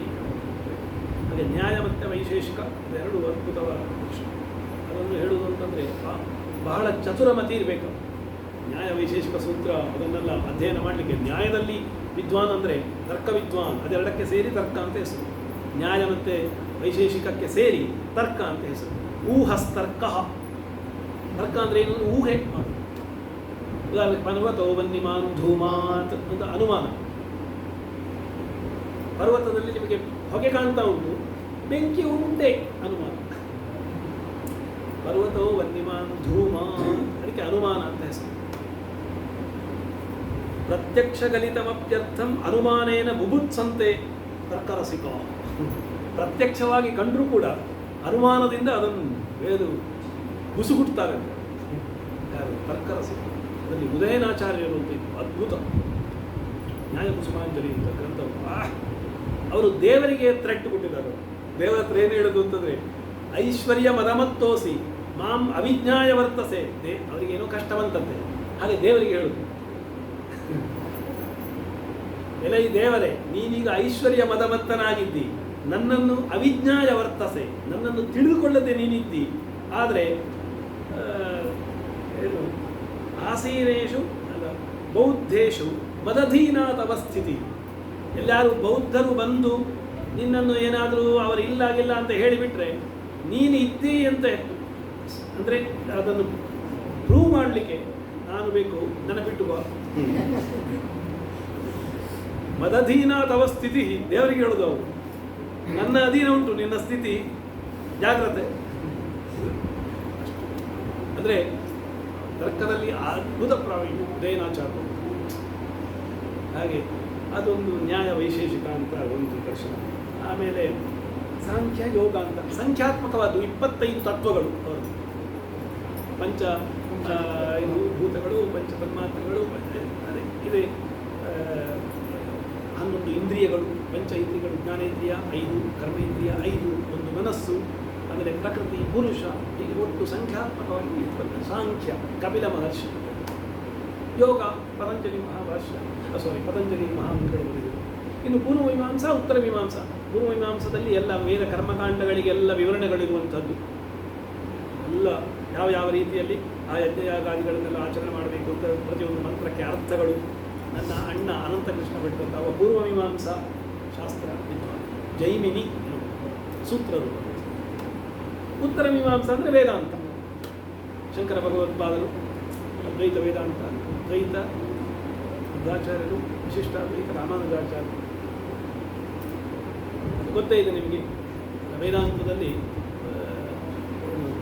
ಉಪನಿಷತ್ತು ಅಂದರೆ ವೇದದ ಅಂತ, ಅದಕ್ಕೆ ಇನ್ನೊಂದು ಹೆಸರು ವೇದಾಂತ. ವೇದದ ಕೊನೆಯ ಭಾಗ ವೇದಾಂತ.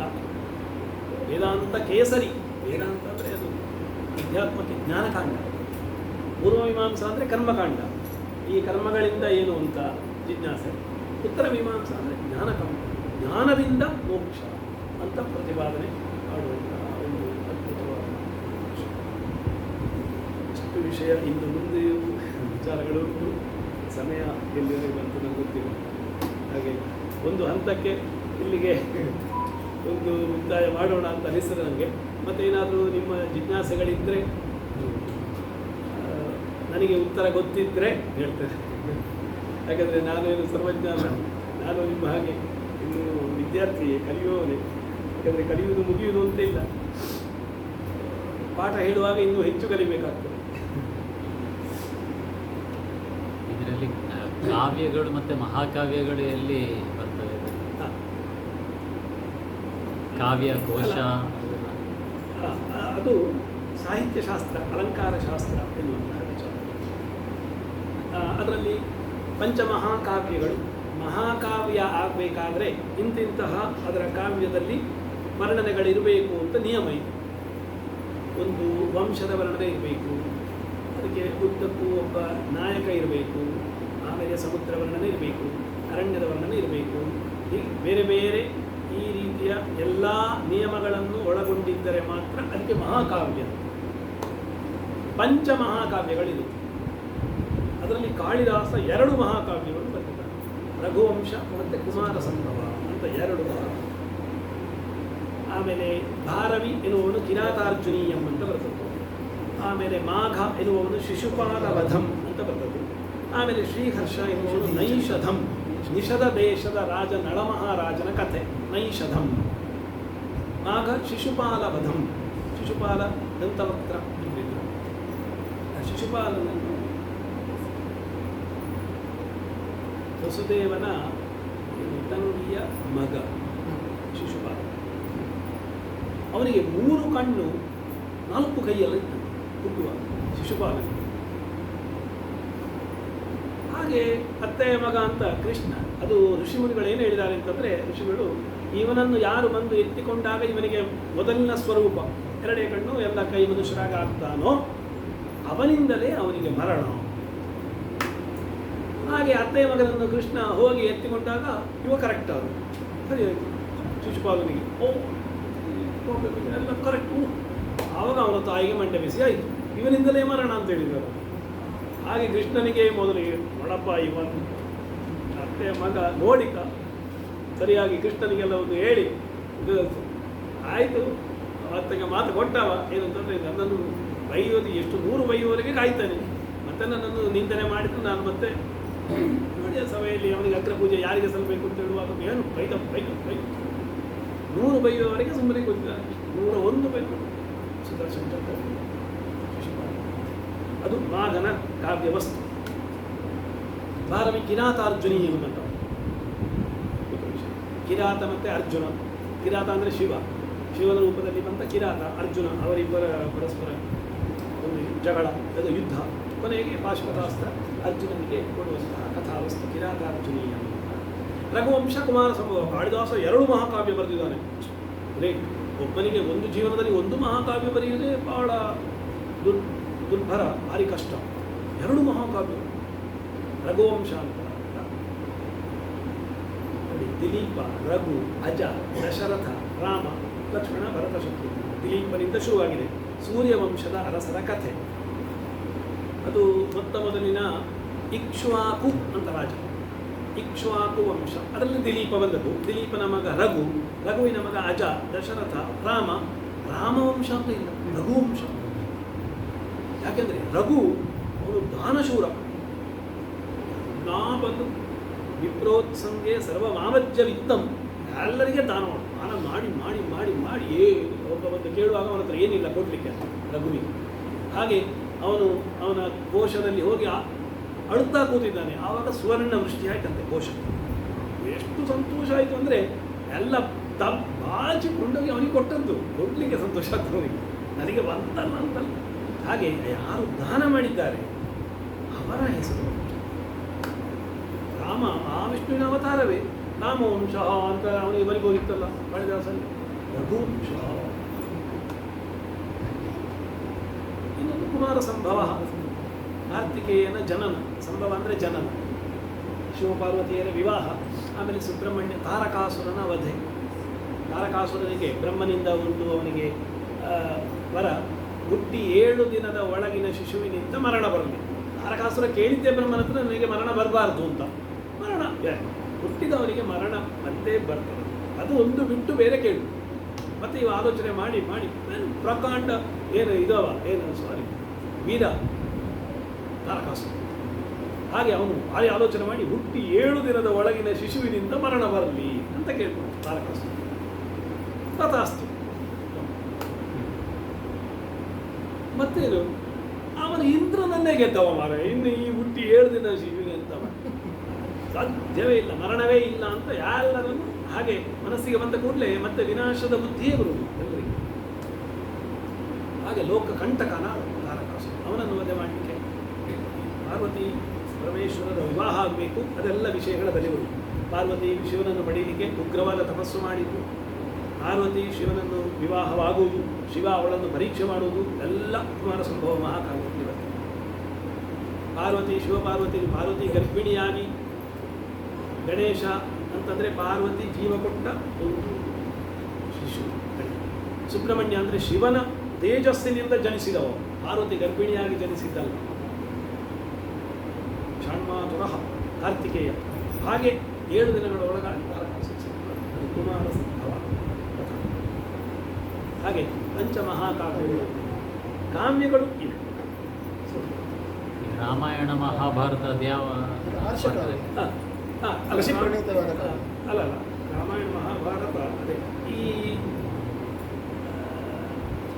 ನಮ್ಮ ಕೃತ ಪ್ರೇತ ದ್ವಾಪರ ಕಲಿ 4 ಯುಗ.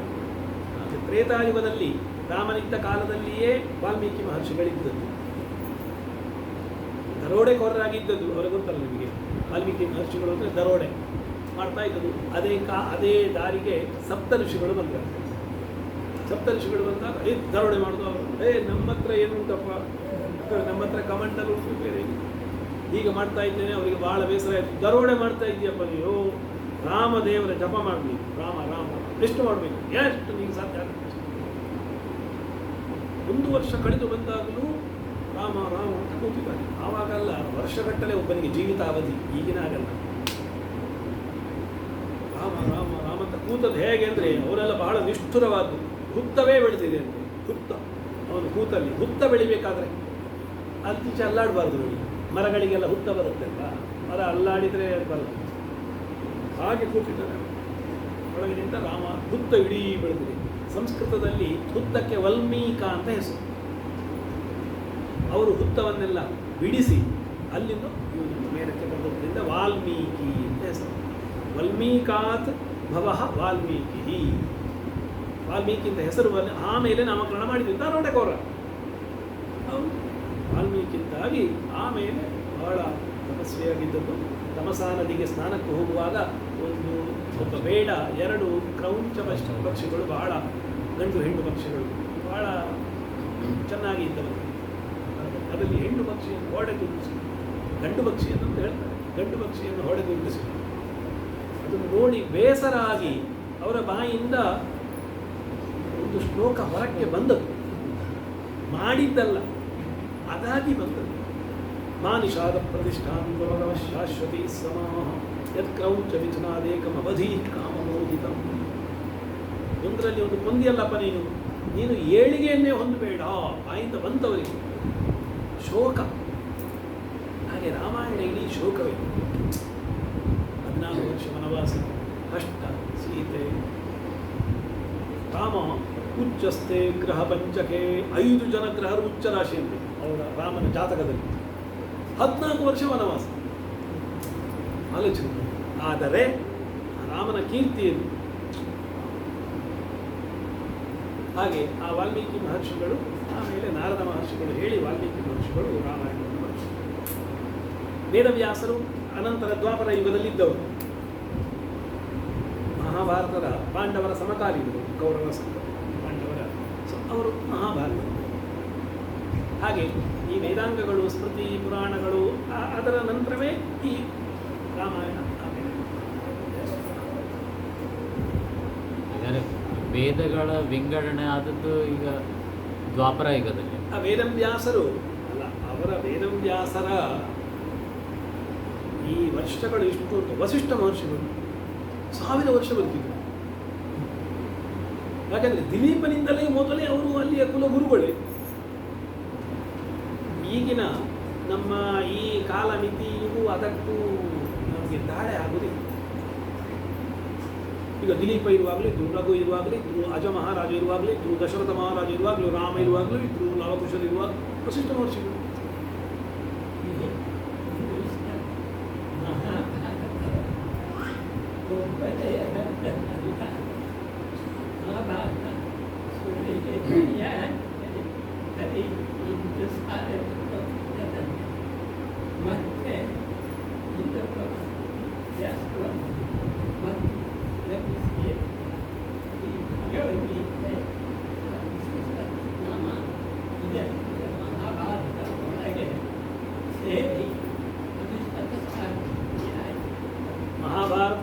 1,00,000ಕ್ಕೂ ಹೆಚ್ಚು ಶ್ಲೋಕಗಳಿವೆ ಅಂತ.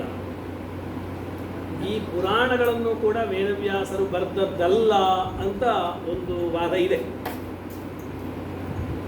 ಈಗ ಮಹಾಭಾರತದ ಈಗ 18 ಪರ್ವಗಳಿರುವುದು ಮಹಾಭಾರತದಲ್ಲಿ, 18 ಪರ್ವಗಳು. ಹಾಗೆ ಅದರ ಅಂತರ್ಗತವಾದ ಭಗವದ್ಗೀತೆ ಅದೀಗ ವೇದವ್ಯಾಸರು ಬರೆದದಲ್ಲ. ಭಗವದ್ಗೀತೆ ಅಂತ ಹೇಳಿದ್ರೆ ಶ್ರೀಕೃಷ್ಣ ಪರಮಾತ್ಮ ಅರ್ಜುನಿಗೆ ಮಾಡಿದ ಉಪದೇಶ. ಈಗ ಯುಧಿಷ್ಠಿರನಿಗೆ ಯಾರು ಭೀಷ್ಮರು ಮಾಡಿದ ಉಪದೇಶ ವಿಷ್ಣು ಸಹಸ್ರ. ಅಂದರೆ ವೇದವ್ಯಾಸರೇ ಈ ಮಹಾಭಾರತದಲ್ಲಿ ಅಡಕವಾಗಿದೆ.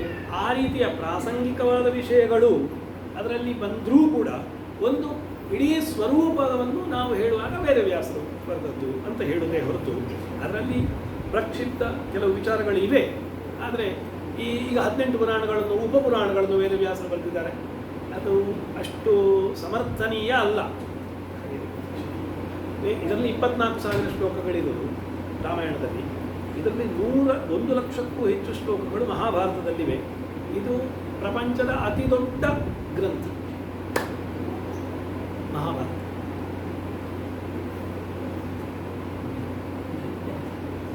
ಈ ಕೋಶಗಳು ಅಂತ ಹೇಳಿದ್ರೆ ಕೋಶಗಳು ಅಂತ ಹೇಳಿದ್ರೆ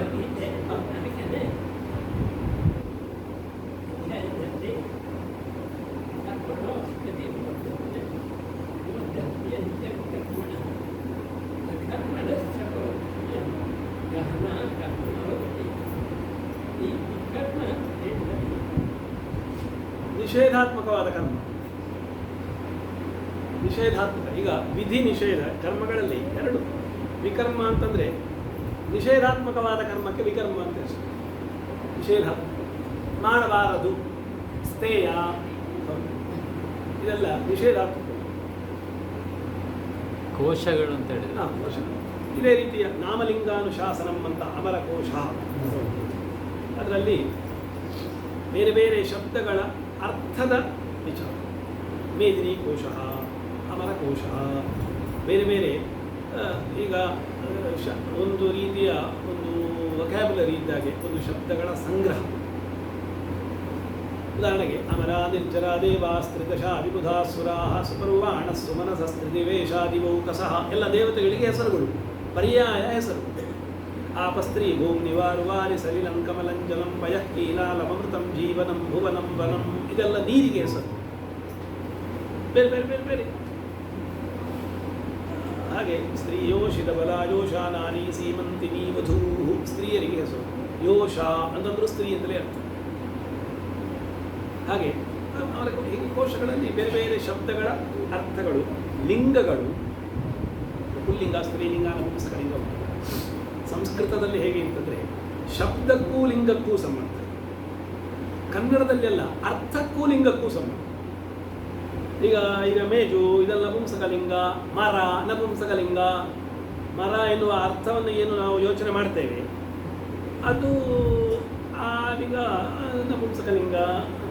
ಸಂಸ್ಕೃತದಲ್ಲಿ ಹಾಗಲ್ಲ, ಶಬ್ದಕ್ಕೂ ಲಿಂಗಕ್ಕೂ ಸಂಬಂಧ. ವೃಕ್ಷ ಪುಲ್ಲಿಂಗ. ಈಗ ಹೆಂಡತಿ, ಭಾರ್ಯ ಸ್ತ್ರೀಲಿಂಗ, ಓಕೆ. ಅದರಲ್ಲಿ ಕಲತ್ರಂ ನಪುಂಸಕಲಿಂಗ, ಹೆಂಡತಿ ಅಂತ ಅರ್ಥ. ದಾರಾಹ ಪುಲ್ಲಿಂಗ ಶಬ್ದ, ಹೆಂಡತಿ ಅಂತ ಅರ್ಥ. ಅರ್ಥಕ್ಕೂ ಲಿಂಗಕ್ಕೂ ಸಂಬಂಧ ಇಲ್ಲ ಸಂಸ್ಕೃತ, ಶಬ್ದಕ್ಕೂ ಲಿಂಗಕ್ಕೂ ಸಂಬಂಧ. ಅದೇನು ಅಂತಂದರೆ ಈ ರೀತಿಯ ಕೋಶಗಳಿಂದ ತಿಳ್ಕೊಳ್ಬೇಕು. ಆ ಶಬ್ದಕ್ಕೂ ಲಿಂಗಕ್ಕೂ ಏನು ಸಂಬಂಧ ಅಂತ ಅಂದರೆ ಸ್ತ್ರೀ ಪ್ರತ್ಯಯ ಪ್ರಕರಣಂ ಅಂತ ವ್ಯಾಕರಣಶಾಸ್ತ್ರದಲ್ಲಿ ಏನು ಅದು ಸ್ತ್ರೀಲಿಂಗ, ಪುಲ್ಲಿಂಗ, ನಪುಂಸಕಲಿಂಗ, ಏನು ವಿಷಯ. ಹಾಗೆ ಶಬ್ದಕ್ಕೂ ಇದು ಇಷ್ಟು ಅದರ ಮೂಲಭೂತವಾದ ವಿಷಯ. ಕನ್ನಡದಲ್ಲಿ ಅರ್ಥಕ್ಕೂ ಲಿಂಗಕ್ಕೂ ಸಂಬಂಧ, ಇದರಲ್ಲಿ ಶಬ್ದಕ್ಕೂ ಲಿಂಗಕ್ಕೂ ಸಂಬಂಧ.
ಮತ್ತು ಪರಬ್ರಹ್ಮ ಅಂತಂದರೆ ನಪುಂಸಕಲಿಂಗ ಶಬ್ದ. ಚತುರ್ಮುಖ ಬ್ರಹ್ಮ, ಬ್ರಹ್ಮ ಬ್ರಹ್ಮಾಣವು ಬ್ರಹ್ಮಾಣ ಅಂದರೆ ವಿಷ್ಣು ಮಹೇಶ್ವರ. ಬ್ರಹ್ಮ ಬ್ರಹ್ಮಣಿ ಬ್ರಹ್ಮಾಣಿ, ಅದು ಓವಿದ್ಯೇಕಾಕ್ಷರಂ ಬ್ರಹ್ಮ. ನಪುಂಸಕಲಿಂಗಾತ್ಮಕವಾದ್ದು, ನಿರಾಕಾರವಾದ್ದು ಬ್ರಹ್ಮ. ಪರಮಾತ್ಮ ಏಕ ಏವ ಅಂತ ಹೇಳ್ತಾರೆ ನ್ಯಾಯಶಾಸ್ತ್ರದಲ್ಲಿ. ಅದು ತತ್ ಸತ್ ಪರಬ್ರಹ್ಮ ಅಂತಾರೆ. ಓಂ ಎನ್ನುವಂತಹ ಶಬ್ದದಿಂದ ನಾವು ಸ್ತುತಿ ಮಾಡುವ ಆ ದೇವರು ಅಂತಂದರೆ ಅದು ಸಾಕಾರ ಬ್ರಹ್ಮ ಅಲ್ಲ, ನಿರ್ಗುಣ ಬ್ರಹ್ಮ. ಅದು ನಮಗೆ ಅಷ್ಟು ಬೇಗನೆ ನಮ್ಮಿಂದ ಅದನ್ನು ಜೀರ್ಣಿಸಿಕೊಳ್ಳಿಕ್ಕೆ ಆಗೋದಿಲ್ಲ ಅಂತ ನಾವು ಈ ಸಗುಣ ಬ್ರಹ್ಮೋಪಾಸನೆಯನ್ನು ಮಾಡೋದು. ಗಣಪತಿ ಹೋಮ, ದುರ್ಗಾ ಪೂಜೆ ಎಲ್ಲ ವಿಧ ಭಕ್ಷ ಪರಮಾನ್ನ ಎಲ್ಲ ಮಾಡಿ ಎಲ್ಲ ಬಂದು ನೆಂಟರು ದೇವರಿಗೆ ಕೊಡಬೇಕಾದ್ದು ಮುಖ್ಯವಾಗಿ ಮನಸ್ಸು. ಮನಸ್ಸೇ ಕೊಟ್ಟರೆ ಬೇರೆ ಪಂಚಭಕ್ಷ ಮಾಡಿ ಏನು ಪ್ರಯೋಜನ? ಪತ್ರಂ ಪುಷ್ಪಂ ಫಲಂತೋಯಂ ಯೋ ಮೇ ಭಕ್ತ್ಯಾ ಪ್ರಯಚ್ಛತಿ ಅಂತಲ್ಲ ಭಗವದ್ಗೀತೆ. ಭಕ್ತಿಯಿಂದ ಏನು ಕೊಡ್ತೀರಪ್ಪ ದೇವರಿಗೆ? ನಾವು ಅದೊಂದು ಕೊಟ್ಟು ಬಿಟ್ಟು ಬೇರೆಲ್ಲ ಕೊಡ್ತೇವೆ ದೇವರು. ಹಾಗೆ ಗೌಜಿಗೆ ಮಾಡುವುದು ಪೂಜೆ, ದೇವರ ಹತ್ರ ಬೇಡುವುದೇ ದೊಡ್ಡ ಗೌಜಿ, ಆ ದೇವರಿಗೆ ಮನಸ್ಸು ಕೊಡುವುದೇ ದೊಡ್ಡ ವಿಷಯ. ಹಾಗೆ ಆ ಭಕ್ತಿ, ನಾರದೀಯ ಭಕ್ತಿ ಸೂತ್ರ, ಭಕ್ತಿಯ ವಿಷಯ ಒಂದು ಅದ್ಭುತವಾದ ಆನಂದ ವಿಷಯ. ಹಾಗೆ ಹಿಂದಿನ ನಮ್ಮ ಪರಂಪರೆಯಲ್ಲಿ ಎಷ್ಟೋ ವಿಷಯಗಳು ನಾವೆಲ್ಲ ಅಲ್ಪಜ್ಞರು ತಿಳ್ಕೊಂಡದ್ದು ಸಾಲದು. ಏನು ಅಧ್ಯಯನ ಏನೇನೋ ಸ್ವಲ್ಪ ಒಂದೊಂದು ಸಣ್ಣ ಸಣ್ಣ ಏನು ಸಾಸಿವೆ ದೊಡ್ಡ ಮಹಾಮೇರು ಪರ್ವತ, ಅದು ನಮ್ಮದು ಸಾಸಿವೆ ಕಾಡಿನಷ್ಟು ಜ್ಞಾನ ಅಷ್ಟು. ವಾಸ್ತುಶಾಸ್ತ್ರ ಇದರಲ್ಲಿ ಎಲ್ಲಿ ಸೇರ್ತದೆ? ಅದು ಜ್ಯೋತಿಷದ ಒಂದು ಭಾಗ. ಅದರಲ್ಲಿ ಮನುಷ್ಯಾಲಯ ಚಂದ್ರಿಕಾ ಅಂತ ಒಂದು ಗ್ರಂಥ, ಅದರಲ್ಲಿ ಈಗ ಹಸ್ತ ಸಾಮುದ್ರಿಕವೂ ಒಂದು ಭಾಗ ಅಂತ ಹೇಳ್ತಾರೆ. ಬಟ್ ನನಗೆ ಅಧ್ಯಯನ ಆಗಲಿಲ್ಲ, ಹಸ್ತ ಸಾಮುದ್ರಿಕದ ಅಧ್ಯಯನ ಮಾಡಲಿಲ್ಲ.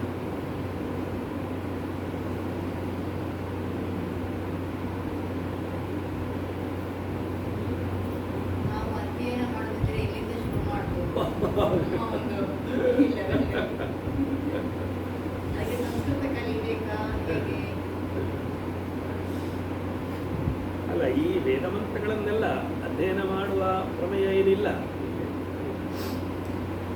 ಅಂದರೆ ಅದು ಎಂತಂದರೆ ಋಷಿಮುನಿಗಳೆಲ್ಲ ಅವರು ನಮಗೆ ಋಷಿಗಳು ಏನಂತಂದರೆ ಉಪನೀತ ಏವ ಅಧಿಕಾರಿ. ಒಂದೊಂದು ಶಾಸ್ತ್ರಕ್ಕೂ ಕೂಡ ಅನುಬಂಧ ಚತುಷ್ಟಯ ಅಂತ, ವಿಷಯ ಪ್ರಯೋಜನ ಸಂಬಂಧ ಅಧಿಕಾರಿ ಅಂತ. ಫಸ್ಟಿಗೆ ಅಂದರೆ ಒಂದು ಶಾಸ್ತ್ರದಲ್ಲಿ ವಿಷಯ, ಏನು ವಿಷಯ ಪ್ರತಿಪಾದನೆ ಮಾಡ್ತಾರೆ ಅಂತ ಅದರ ವಿಚಾರಗಳು. ಪ್ರಯೋಜನ, ಶಾಸ್ತ್ರದ ಪ್ರಯೋಜನ ಏನು ಬೇಕಪ್ಪ? ಪ್ರಯೋಜನವನ್ನುದ್ದೇಶ್ಯ ನಮಂದೋ ಪ್ರವರ್ತತೆ ಅಂತ ಉಂಟು. ಪ್ರಯೋಜನ ಇಲ್ಲದೆ ಯಾರಾದರೂ ಪ್ರವರ್ತನೆ ಮಾಡ್ತಾರ? ಶಾಸ್ತ್ರದ ಪ್ರಯೋಜನ ಏನು ಅಂತ. ಇನ್ನೊಂದು ಸಂಬಂಧ ಏನು, ನನಗೂ ಆ ಶಾಸ್ತ್ರಕ್ಕೂ ಏನು ಸಂಬಂಧ, ಅದಿದ್ದರೆ ಮಾತ್ರ ತೊಡಗಬೇಕು. ಇನ್ನೊಂದು ಅಧಿಕಾರಿ, ಯಾರು ಅದಕ್ಕೆ ಅಧಿಕಾರಿ? ಈಗ ವೇದಾಂಗಗಳನ್ನೆಲ್ಲ ಅಧ್ಯಯನ ಮಾಡಲಿಕ್ಕೆ ವೇದಾಧ್ಯಯನಾನಂತರಂ ಅಂತಲೇ ಉಂಟು. ವೇದಾಧ್ಯಯನಾನಂತರಂ ಶಿಕ್ಷಾ ವ್ಯಾಕರಣಂ ಛಂದ ಇತ್ಯಾದಿ ಷಟ್ಶಾಸ್ತ್ರಾಣಿ ಅಧ್ಯೇತವ್ಯಾನಿ. ಅಧಿಕಾರಿ ಯಾರು? ಈಗ PUC ಯಲ್ಲಿ ಆರ್ಟ್ಸ್ ಓದಿ ನಾನು BSc ಮಾಡ್ತೇನೆ ಅಲ್ಲ, ನನಗೆ ಆಸಕ್ತಿ ಉಂಟು ಮಾಡ್ತೇನೆ. ಆಸಕ್ತಿ ಬೇರೆಪ್ಪ, ನಿನಗೆ ಅರ್ಹತೆ ಇಲ್ಲ. ಆರ್ಟ್ಸ್ ಓದಿದ್ದು PUC ಯಲ್ಲಿ ಪ್ರಾಕ್ಟಿಕಲ್ ಗೊತ್ತಿಲ್ಲ. ಉಪನೀತ ಏವ ಅಧಿಕಾರಿ. ವೇದದಲ್ಲಿ ಗರ್ಭಿಣಿಯರು ಕೇಳಬಾರದ ಮಂತ್ರ ಉಂಟು. ಅರುಣ ಪ್ರಶ್ನದಲ್ಲಿ ಅಪಕ್ರಾಮತ ಗರ್ಭಿಣ್ಯ ಅಂತ ಉಂಟು. ಸ್ತ್ರೀಯರು ಕೇಳಲೇಬಾರದು, ಅಂದರೆ ಗರ್ಭಿಣಿಯರು ಗರ್ಭಸ್ರಾವ ಆಗತ್ತಂತೆ. ಆ ಮಂತ್ರ ಕೇಳಿ ಒಂದು ಅನುವಾದ ಉಂಟು. ಅದಾದ ನಂತರ ಯಥಾಸ್ಥಾನಂ ಗರ್ಭಿಣ್ಯ ಅಂತ ಹಾಕಿದ್ದಾರೆ. ಗರ್ಭಿಣಿಯರು ಈಗ ಪುನಃ ಮುಂದೆ ಕೂತ್ಕೊಳ್ಬಹುದು. ಹಾಗೆ ವೇದ ಮಂತ್ರಗಳನ್ನೆಲ್ಲ ಉಚ್ಚಾರಣೆ, ಯಾಕೆಂದರೆ ಅದು ಉದಾತ್ತ ಅನುದಾತ್ತ ಸ್ವರಿತಗಳೆಲ್ಲ ಉಂಟಲ್ಲ, ಅದೆಲ್ಲ ಅದು ಸ್ತ್ರೀಯರಿಗೆ ಮಾರಕವಾಗಿ ಅದನ್ನೆಲ್ಲ ಯೋಚನೆ ಮಾಡಿಯೇ ಅವರು ಋಷಿಗಳು ಒಂದು ನಿರ್ಣಯ.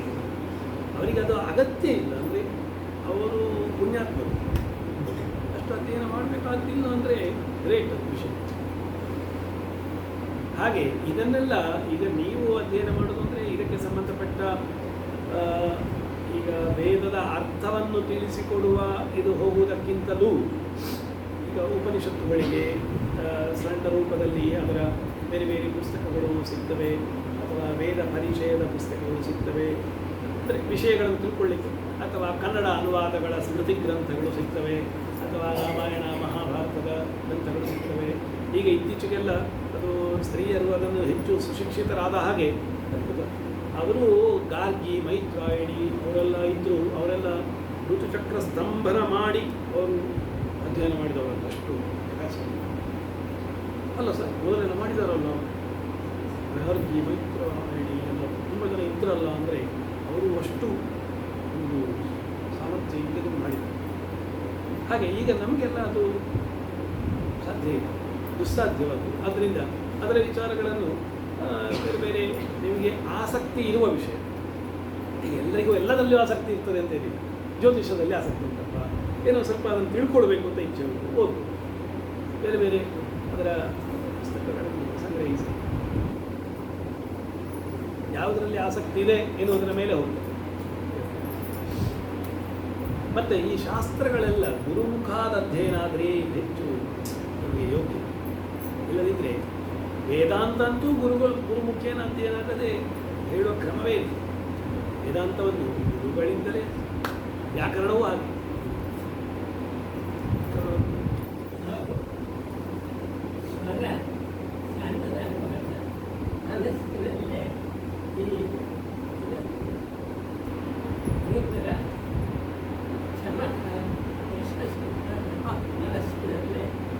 ಅನುಸಂಧಾನ ಮಾಡ್ಬೋದು. ಗಾಯತ್ರಿ ಜಪವೂ ಕೂಡ ಉಪಾಂಶು ಜಪ ಇದೆ, ಉಚ್ಚಾರಣೆ ಮಾಡಿ ಮಾಡೋದು ಅಥವಾ ಮನಸ್ಸಿನಲ್ಲಿಯೇ ಅನುಸಂಧಾನ ಮಾಡೋದು, ಅದು ಇನ್ನೂ ಉತ್ತಮ, ಇನ್ನೂ ಉತ್ತಮ. ಅದು ಮಂತ್ರಗಳನ್ನೆಲ್ಲ ಯಾಕಂದರೆ ಉಚ್ಚಾರಣೆ ಮಾಡಲಿಕ್ಕೆ ಕಷ್ಟ ಆಗುತ್ತೆ. ವೇದಗಳನ್ನೆಲ್ಲ ಉಚ್ಚಾರಣೆ ಮಾಡಿಯೇ ಹೇಳಬೇಕು, ಆದರೆ ಗಾಯತ್ರಿ ಮಂತ್ರವನ್ನು ಮನಸ್ಸಿನ ಮೂಲಕ ಅನುಸಂಧಾನ. ಇದೆಲ್ಲ ಒಟ್ಟಿಗೆ ಶಾಸ್ತ್ರ ಅಂತ ಹೇಳಿದರೆ ಇದೆಲ್ಲ ಒಟ್ಟಿಗೆ ಸೇರಿದರೆ ಶಾಸ್ತ್ರ ಅಂತ. ಅದೇ ಶಾಸ್ತ್ರ ಅಂದರೆ ವಿಧಿ ನಿಷೇಧಾತ್ಮಕವಾಗಿ ನಮಗೆ ಶಾಸನಾತ್ ಶಾಸ್ತ್ರ, ನಮಗೆ ಒಂದು ವಿಧಿ, ಒಂದು ಶಾಸನ ಮಾಡ್ತಾರೆ, ಕಾನೂನು ಮಾಡ್ತಾರೆ. ಇದು ಇಂಥದ್ದನ್ನು ಮಾಡಬೇಕು, ಇಂಥದ್ದನ್ನು ಮಾಡಬಾರದು, ಶಾಸ್ತ್ರ. ಒಂದು ಪ್ರಶ್ನೆ, ಓಂಕಾರ ಇದು ನಾವು ಹೆಂಗಸರು ಹೆಣ್ಣು ಮಕ್ಕಳು ಜಪ ಓಂಕಾರ ಜಪ ಮಾಡಬಾರ್ದು ಅಂತ ಹೇಳ್ತಾರೆ. ಈಗ ಲಲಿತ ಸಹಸ್ರನಾಮದಲ್ಲಿ ಓಂ ಅಂತ ಹೇಳಿ ನಾವು ಯಾವುದನ್ನು ಶ್ರೀಂ ಶ್ರೀಂ ಹಾಗೆ ಶುರು ಮಾಡ್ತೇವೆ. ಓಂಕಾರದ ಇದನ್ನು ಹೆಣ್ಣು ಮಕ್ಕಳು ಮಾಡಬಾರ್ದು ಅಂತ ಹೇಳ್ತಾರೆ. ಅದನ್ನು ಯಾಕೆ ಮಾಡಬಾರ್ದು ಅನ್ನೋದಕ್ಕೆ ಬರೀ ಓಂಕಾರವನ್ನು ಮಾಡಬಾರ್ದು ಅಂತ ಹೇಳಿರ್ಬಹುದೇ ಹೊರತು ಓಂ ಶ್ರೀಮಾತ್ರೇ ನಮಃ, ಓಂ ಶ್ರೀ ಮಹಾರಾಜ್ಞೇ ನಮಃ ಎನ್ನುವುದರಲ್ಲಿ ಏನೂ ತಪ್ಪಿಲ್ಲ. ಯಾಕೆಂದರೆ ಓಂಕಾರ ಯಾವಾಗಲೂ ಉದಾತ್ತದಲ್ಲಿ ಇರುವುದು. ಈಗ ಓಂ ವಿಜಯಂತ ಭಾಗವಸ್ ಓಂ ಅಂತ ಕೆಳಗಿಲ್ಲ, ಓಂ ಅಂತ ಮೇಲೆ ನಿತ್ಯೋದಾತ್ತತ್ವಂ ಓಂಕಾರ. ಆದ್ದರಿಂದ ಅದರಲ್ಲಿ ಮತ್ತೆ ಸ್ವರ ವ್ಯತ್ಯಾಸಗಳಾಗ್ತವೆ ಅಂತಾದರೆ ನೀವು ಮಾಡಿ, ವ್ಯತ್ಯಾಸ ಇದೆ. ಓಂ ಶ್ರೀಮಾತ್ರೇ ನಮಃ, ಓಂ ಶ್ರೀ ಮಹಾರಾಜ್ಞೇ ನಮಃ, ಓಂ ಸಿಂಹಾಸನೇಶ್ವರಿ ಶ್ರೀಂ ಶ್ರೀ ಮಾತ್ರ ಅಲ್ಲ, ಆ ಬೀಜಾಕ್ಷರಗಳು ಅಂತ ಉಂಟು. ಅದನ್ನು ಬೀಜಾಕ್ಷರಗಳನ್ನು ಉಪದೇಶ ಇದ್ದರೆ ಮಾತ್ರ ಮಾಡಬೇಕು. ಈಗ ಮೂಲ ಮಂತ್ರಗಳು ಅಂತ ಹೇಳ್ತೇವೆ. ಈಗ ಐಂ ಕ್ಲೀಂ ಸೌ ಅದರ ಬೀಜಾಕ್ಷರಗಳು ಅಂತ ಹೆಸರು. ಅಷ್ಟು ಸಣ್ಣ ಸಣ್ಣ ಅಕ್ಷರಗಳಿಗೂ ಬಹಳ ಒಂದು ಅದ್ಭುತವಾದ ಶಕ್ತಿ ಉಂಟು. ಅದಕ್ಕೆ ಉಪದಿಷ್ಟವಾದರೆ ಮಾತ್ರ, ಉಪದೇಶವಿದ್ದರೆ ಮಾತ್ರ ಅದನ್ನು ಅನುಷ್ಠಾನ ಮಾಡಬೇಕು. ಓಂಕಾರದ ಒಂದು ಕಂಟಿನ್ಯೂಸ್ ಇದನ್ನು ಮಾಡಿದರೆ ಹೆಣ್ಣು ಮಕ್ಕಳು ಭಾರಿ ಬೇಗ ಆಧ್ಯಾತ್ಮದ ಕಡೆಗೆ ತಿರುಗುವ ಚಾನ್ಸಸ್ ಇರೋದ್ರಿಂದ ಹೆಣ್ಣು ಮಕ್ಕಳಿಗೆ ಅದನ್ನು ಕಡಿಮೆ ಮಾಡಿದ್ದು ಅಂತ ಹೇಳ್ತಾರೆ. ಹೆಣ್ಣು ಮಕ್ಕಳ ಮನಸ್ಸು ಏಕಾಗ್ರತೆಗೊಳ್ಳಿಕ್ಕೆ ತುಂಬ ಸಮಯ ಬೇಡ ಹೇಳ್ತಾರೆ. ಸರಿ ಅಲ್ಲ, ಆ ನೆಲೆಯಲ್ಲಿ ಅಂತ ಅಲ್ಲ ಅದು. ಅಂದರೆ ಓಂಕಾರದ ಜಪ ಗೃಹಸ್ಥರಿಗೂ ಇಲ್ಲ. ಈಗ ಈಗ ವೇದಾಧ್ಯಯನ ಆದವರಿಗೂ ಓಂಕಾರ ಜಪನೇ ಇಲ್ಲ. ಓಂಕಾರವನ್ನು ಹೇಳಿ ಗಾಯತ್ರಿಯನ್ನು ನಾವು ಆರಂಭ ಮಾಡೋದು ಓಂ ಓಂ ಓಂ ಭುವಸ್ವ ಅಂತ ಮಾಡ್ತೇವೆ ಹೊತ್ತು ನಮಗೂ ಓಂಕಾರ ಜಪದ ಇದಿಲ್ಲ. ಅದೇ ನಾನಾಗ ಹೇಳಿದಿಲ್ಲಲ್ಲ, ಸನ್ಯಾಸಿಗಳಿಗೆ ಮಾತ್ರ. ಅಂದರೆ ಆಧ್ಯಾತ್ಮಿಕ ವಿಚಾರಕ್ಕೆ ಹೋಗುವುದು ಅಂತ ಈಗ ನೀವು ಹೇಳಿದ್ರಲ್ಲ, ಅದೇ ಏನು ನಾನು ಹೇಳ್ತೇನೆ. ಅದು ಕೇವಲ ಓಂಕಾರ ಪ್ರಣವ ಜಪ ಆದರೆ ಮಾತ್ರ ಆ ಸಮಸ್ಯೆ. ಈಗ ಯಾರಿಗೂ ಗಂಡಸರಿಗೂ ಓಂಕಾರ ಬರೀ ಪ್ರಣವ ಇಲ್ಲ. ಅದರಿಂದಾಗಿ ಈಗ ಓಂ ಶ್ರೀಮಾನ್ ಶರೀರಕ್ಕೆ ಫಿಸಿಕಲ್ ಆಗಿ ಯಾವುದೇ ಹಾನಿ ಅಂತ ವಿಷಯ ಇಲ್ಲ ಇಲ್ಲ ಇಲ್ಲ. ಮನಸ್ಸಿನ ಇದು ಚೇಂಜ್ ಅದು ಉದಾತ್ತ ಅನುದಾತ್ತ ಸ್ವರಿತಾದಿ ಸ್ವರಗಳನ್ನು ಹೇಳಬಾರ್ದು. ಅದು ಗರ್ಭಕೋಶಕ್ಕೆ ಸಮಸ್ಯೆ. ವೇದ ಮಂತ್ರಗಳನ್ನು ಹೇಳಿದೆ ಅದು ಸಮಸ್ಯೆ. ಈ ಓಂಕಾರ ಅದು ಕೇವಲ ಓಂಕಾರ ಹೇಳುವುದಲ್ಲ, ಯಾವುದೋ ಇದಕ್ಕೆ ಸೇರಿ ನಾವು ಈಗ ಕೆಲವು ಮನೆಗಳಲ್ಲಿ ಕೆಲವು ಕಾರ್ಯಕ್ರಮಗಳು ನಡೀತಾ ಬರ್ತಾ ಇರ್ತವೆ. ಅವರ ಮನೆಯಲ್ಲಿ ಇದು ಸೂಕ್ತಗಳು ಅದು ಇದು ಹೇಳ್ಕೊಂಡು ಕೆಲವು ಬಾಯ್ಪಾಠ ಬಂದಿರ್ತದೆ. ಈಗ ಕೆಲವೆಲ್ಲ ಅದನ್ನ ನಾವು ಹೇಳ್ಬೋದಾ ಮಂತ್ರದ ಜೊತೆ? ಅದೇ ಅಗತ್ಯ ಇಲ್ಲ. ಮನಸ್ಸಿನಲ್ಲಿ ನೀವು ಬೇಕಾದರೆ ಒಂದು ಚಿಂತನೆ ಮಾಡುವುದಷ್ಟೇ. ಉಚ್ಚಾರಣೆಯಿಂದ ಅದು ಸಮಸ್ಯೆಗಳ ಉಚ್ಚಾರಣೆ ಮಾಡಿ, ಈಗ ವೇದ ಉಚ್ಚಾರಣೆ ಮಾಡಿ ಅದು ಸ್ತ್ರೀಯರಿಗೆ ಸಂತತಿಗೆ ಅದು ಮಾರಕಾದ ಒಂದು ನಿದರ್ಶನಗಳಿವೆ. ಸೂಕ್ತಗಳು ಹೌದು, ಸೂಕ್ತ ಅಂದರೆ ಸ್ವರ ಸಹಿತವಾದಲ್ಲ.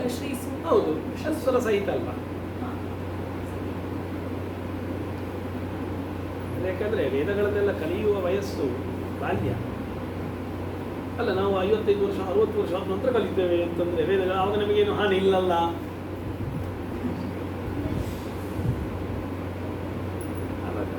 ಅದರ ಔಚಿತ್ಯ ಈಗ ನೋಡಿ, ಇಲ್ಲಿ ಇದಕ್ಕೆ ಕಲಿತ ನಂತರ ಇಲ್ಲಿ ಅದರ ನಮಗೆ ಪ್ರಯೋಗ ಉಂಟು. ವೇದ ಕಲಿತು ಇಲ್ಲಿಗ ಮಂತ್ರಗಳನ್ನು ನಾವು ಮಾಡಬೇಕು, ಹೋಮ ಇತ್ಯಾದಿಗಳಿಗೆ. ಹಾಗಂತೇಳಿ ಪತ್ನಿ ಇಲ್ಲದೆ ಪತ್ನಿಯಿಂದ ವಿನ ನಾಧಿಕಾರ. ವೇದಕ್ಕೆ ಅವನು ಯಾವ ಯಜ್ಞ ಮಾಡಬೇಕಾದ್ರೂ ಪತ್ನಿ ಇಲ್ಲದೆ ಅಧಿಕಾರವೇ ಇಲ್ಲ. ಪತ್ನಿಯಿಂದ ವಿನ ನಾಧಿಕಾರ. ಪತ್ನಿ ಇಲ್ಲದೆ ಯಾವ ಯಜ್ಞ ಏನು ಮಾಡಿದ್ರು ಭ್ರಷ್ಟ. ಅದಕ್ಕೆ ರಾಮನ ದೇವರೇ ಸೀತೆಯ ಪ್ರತಿಕೃತಿಯನ್ನು ಇಟ್ಟು ಮಾಡಿದ್ದಲ್ಲ.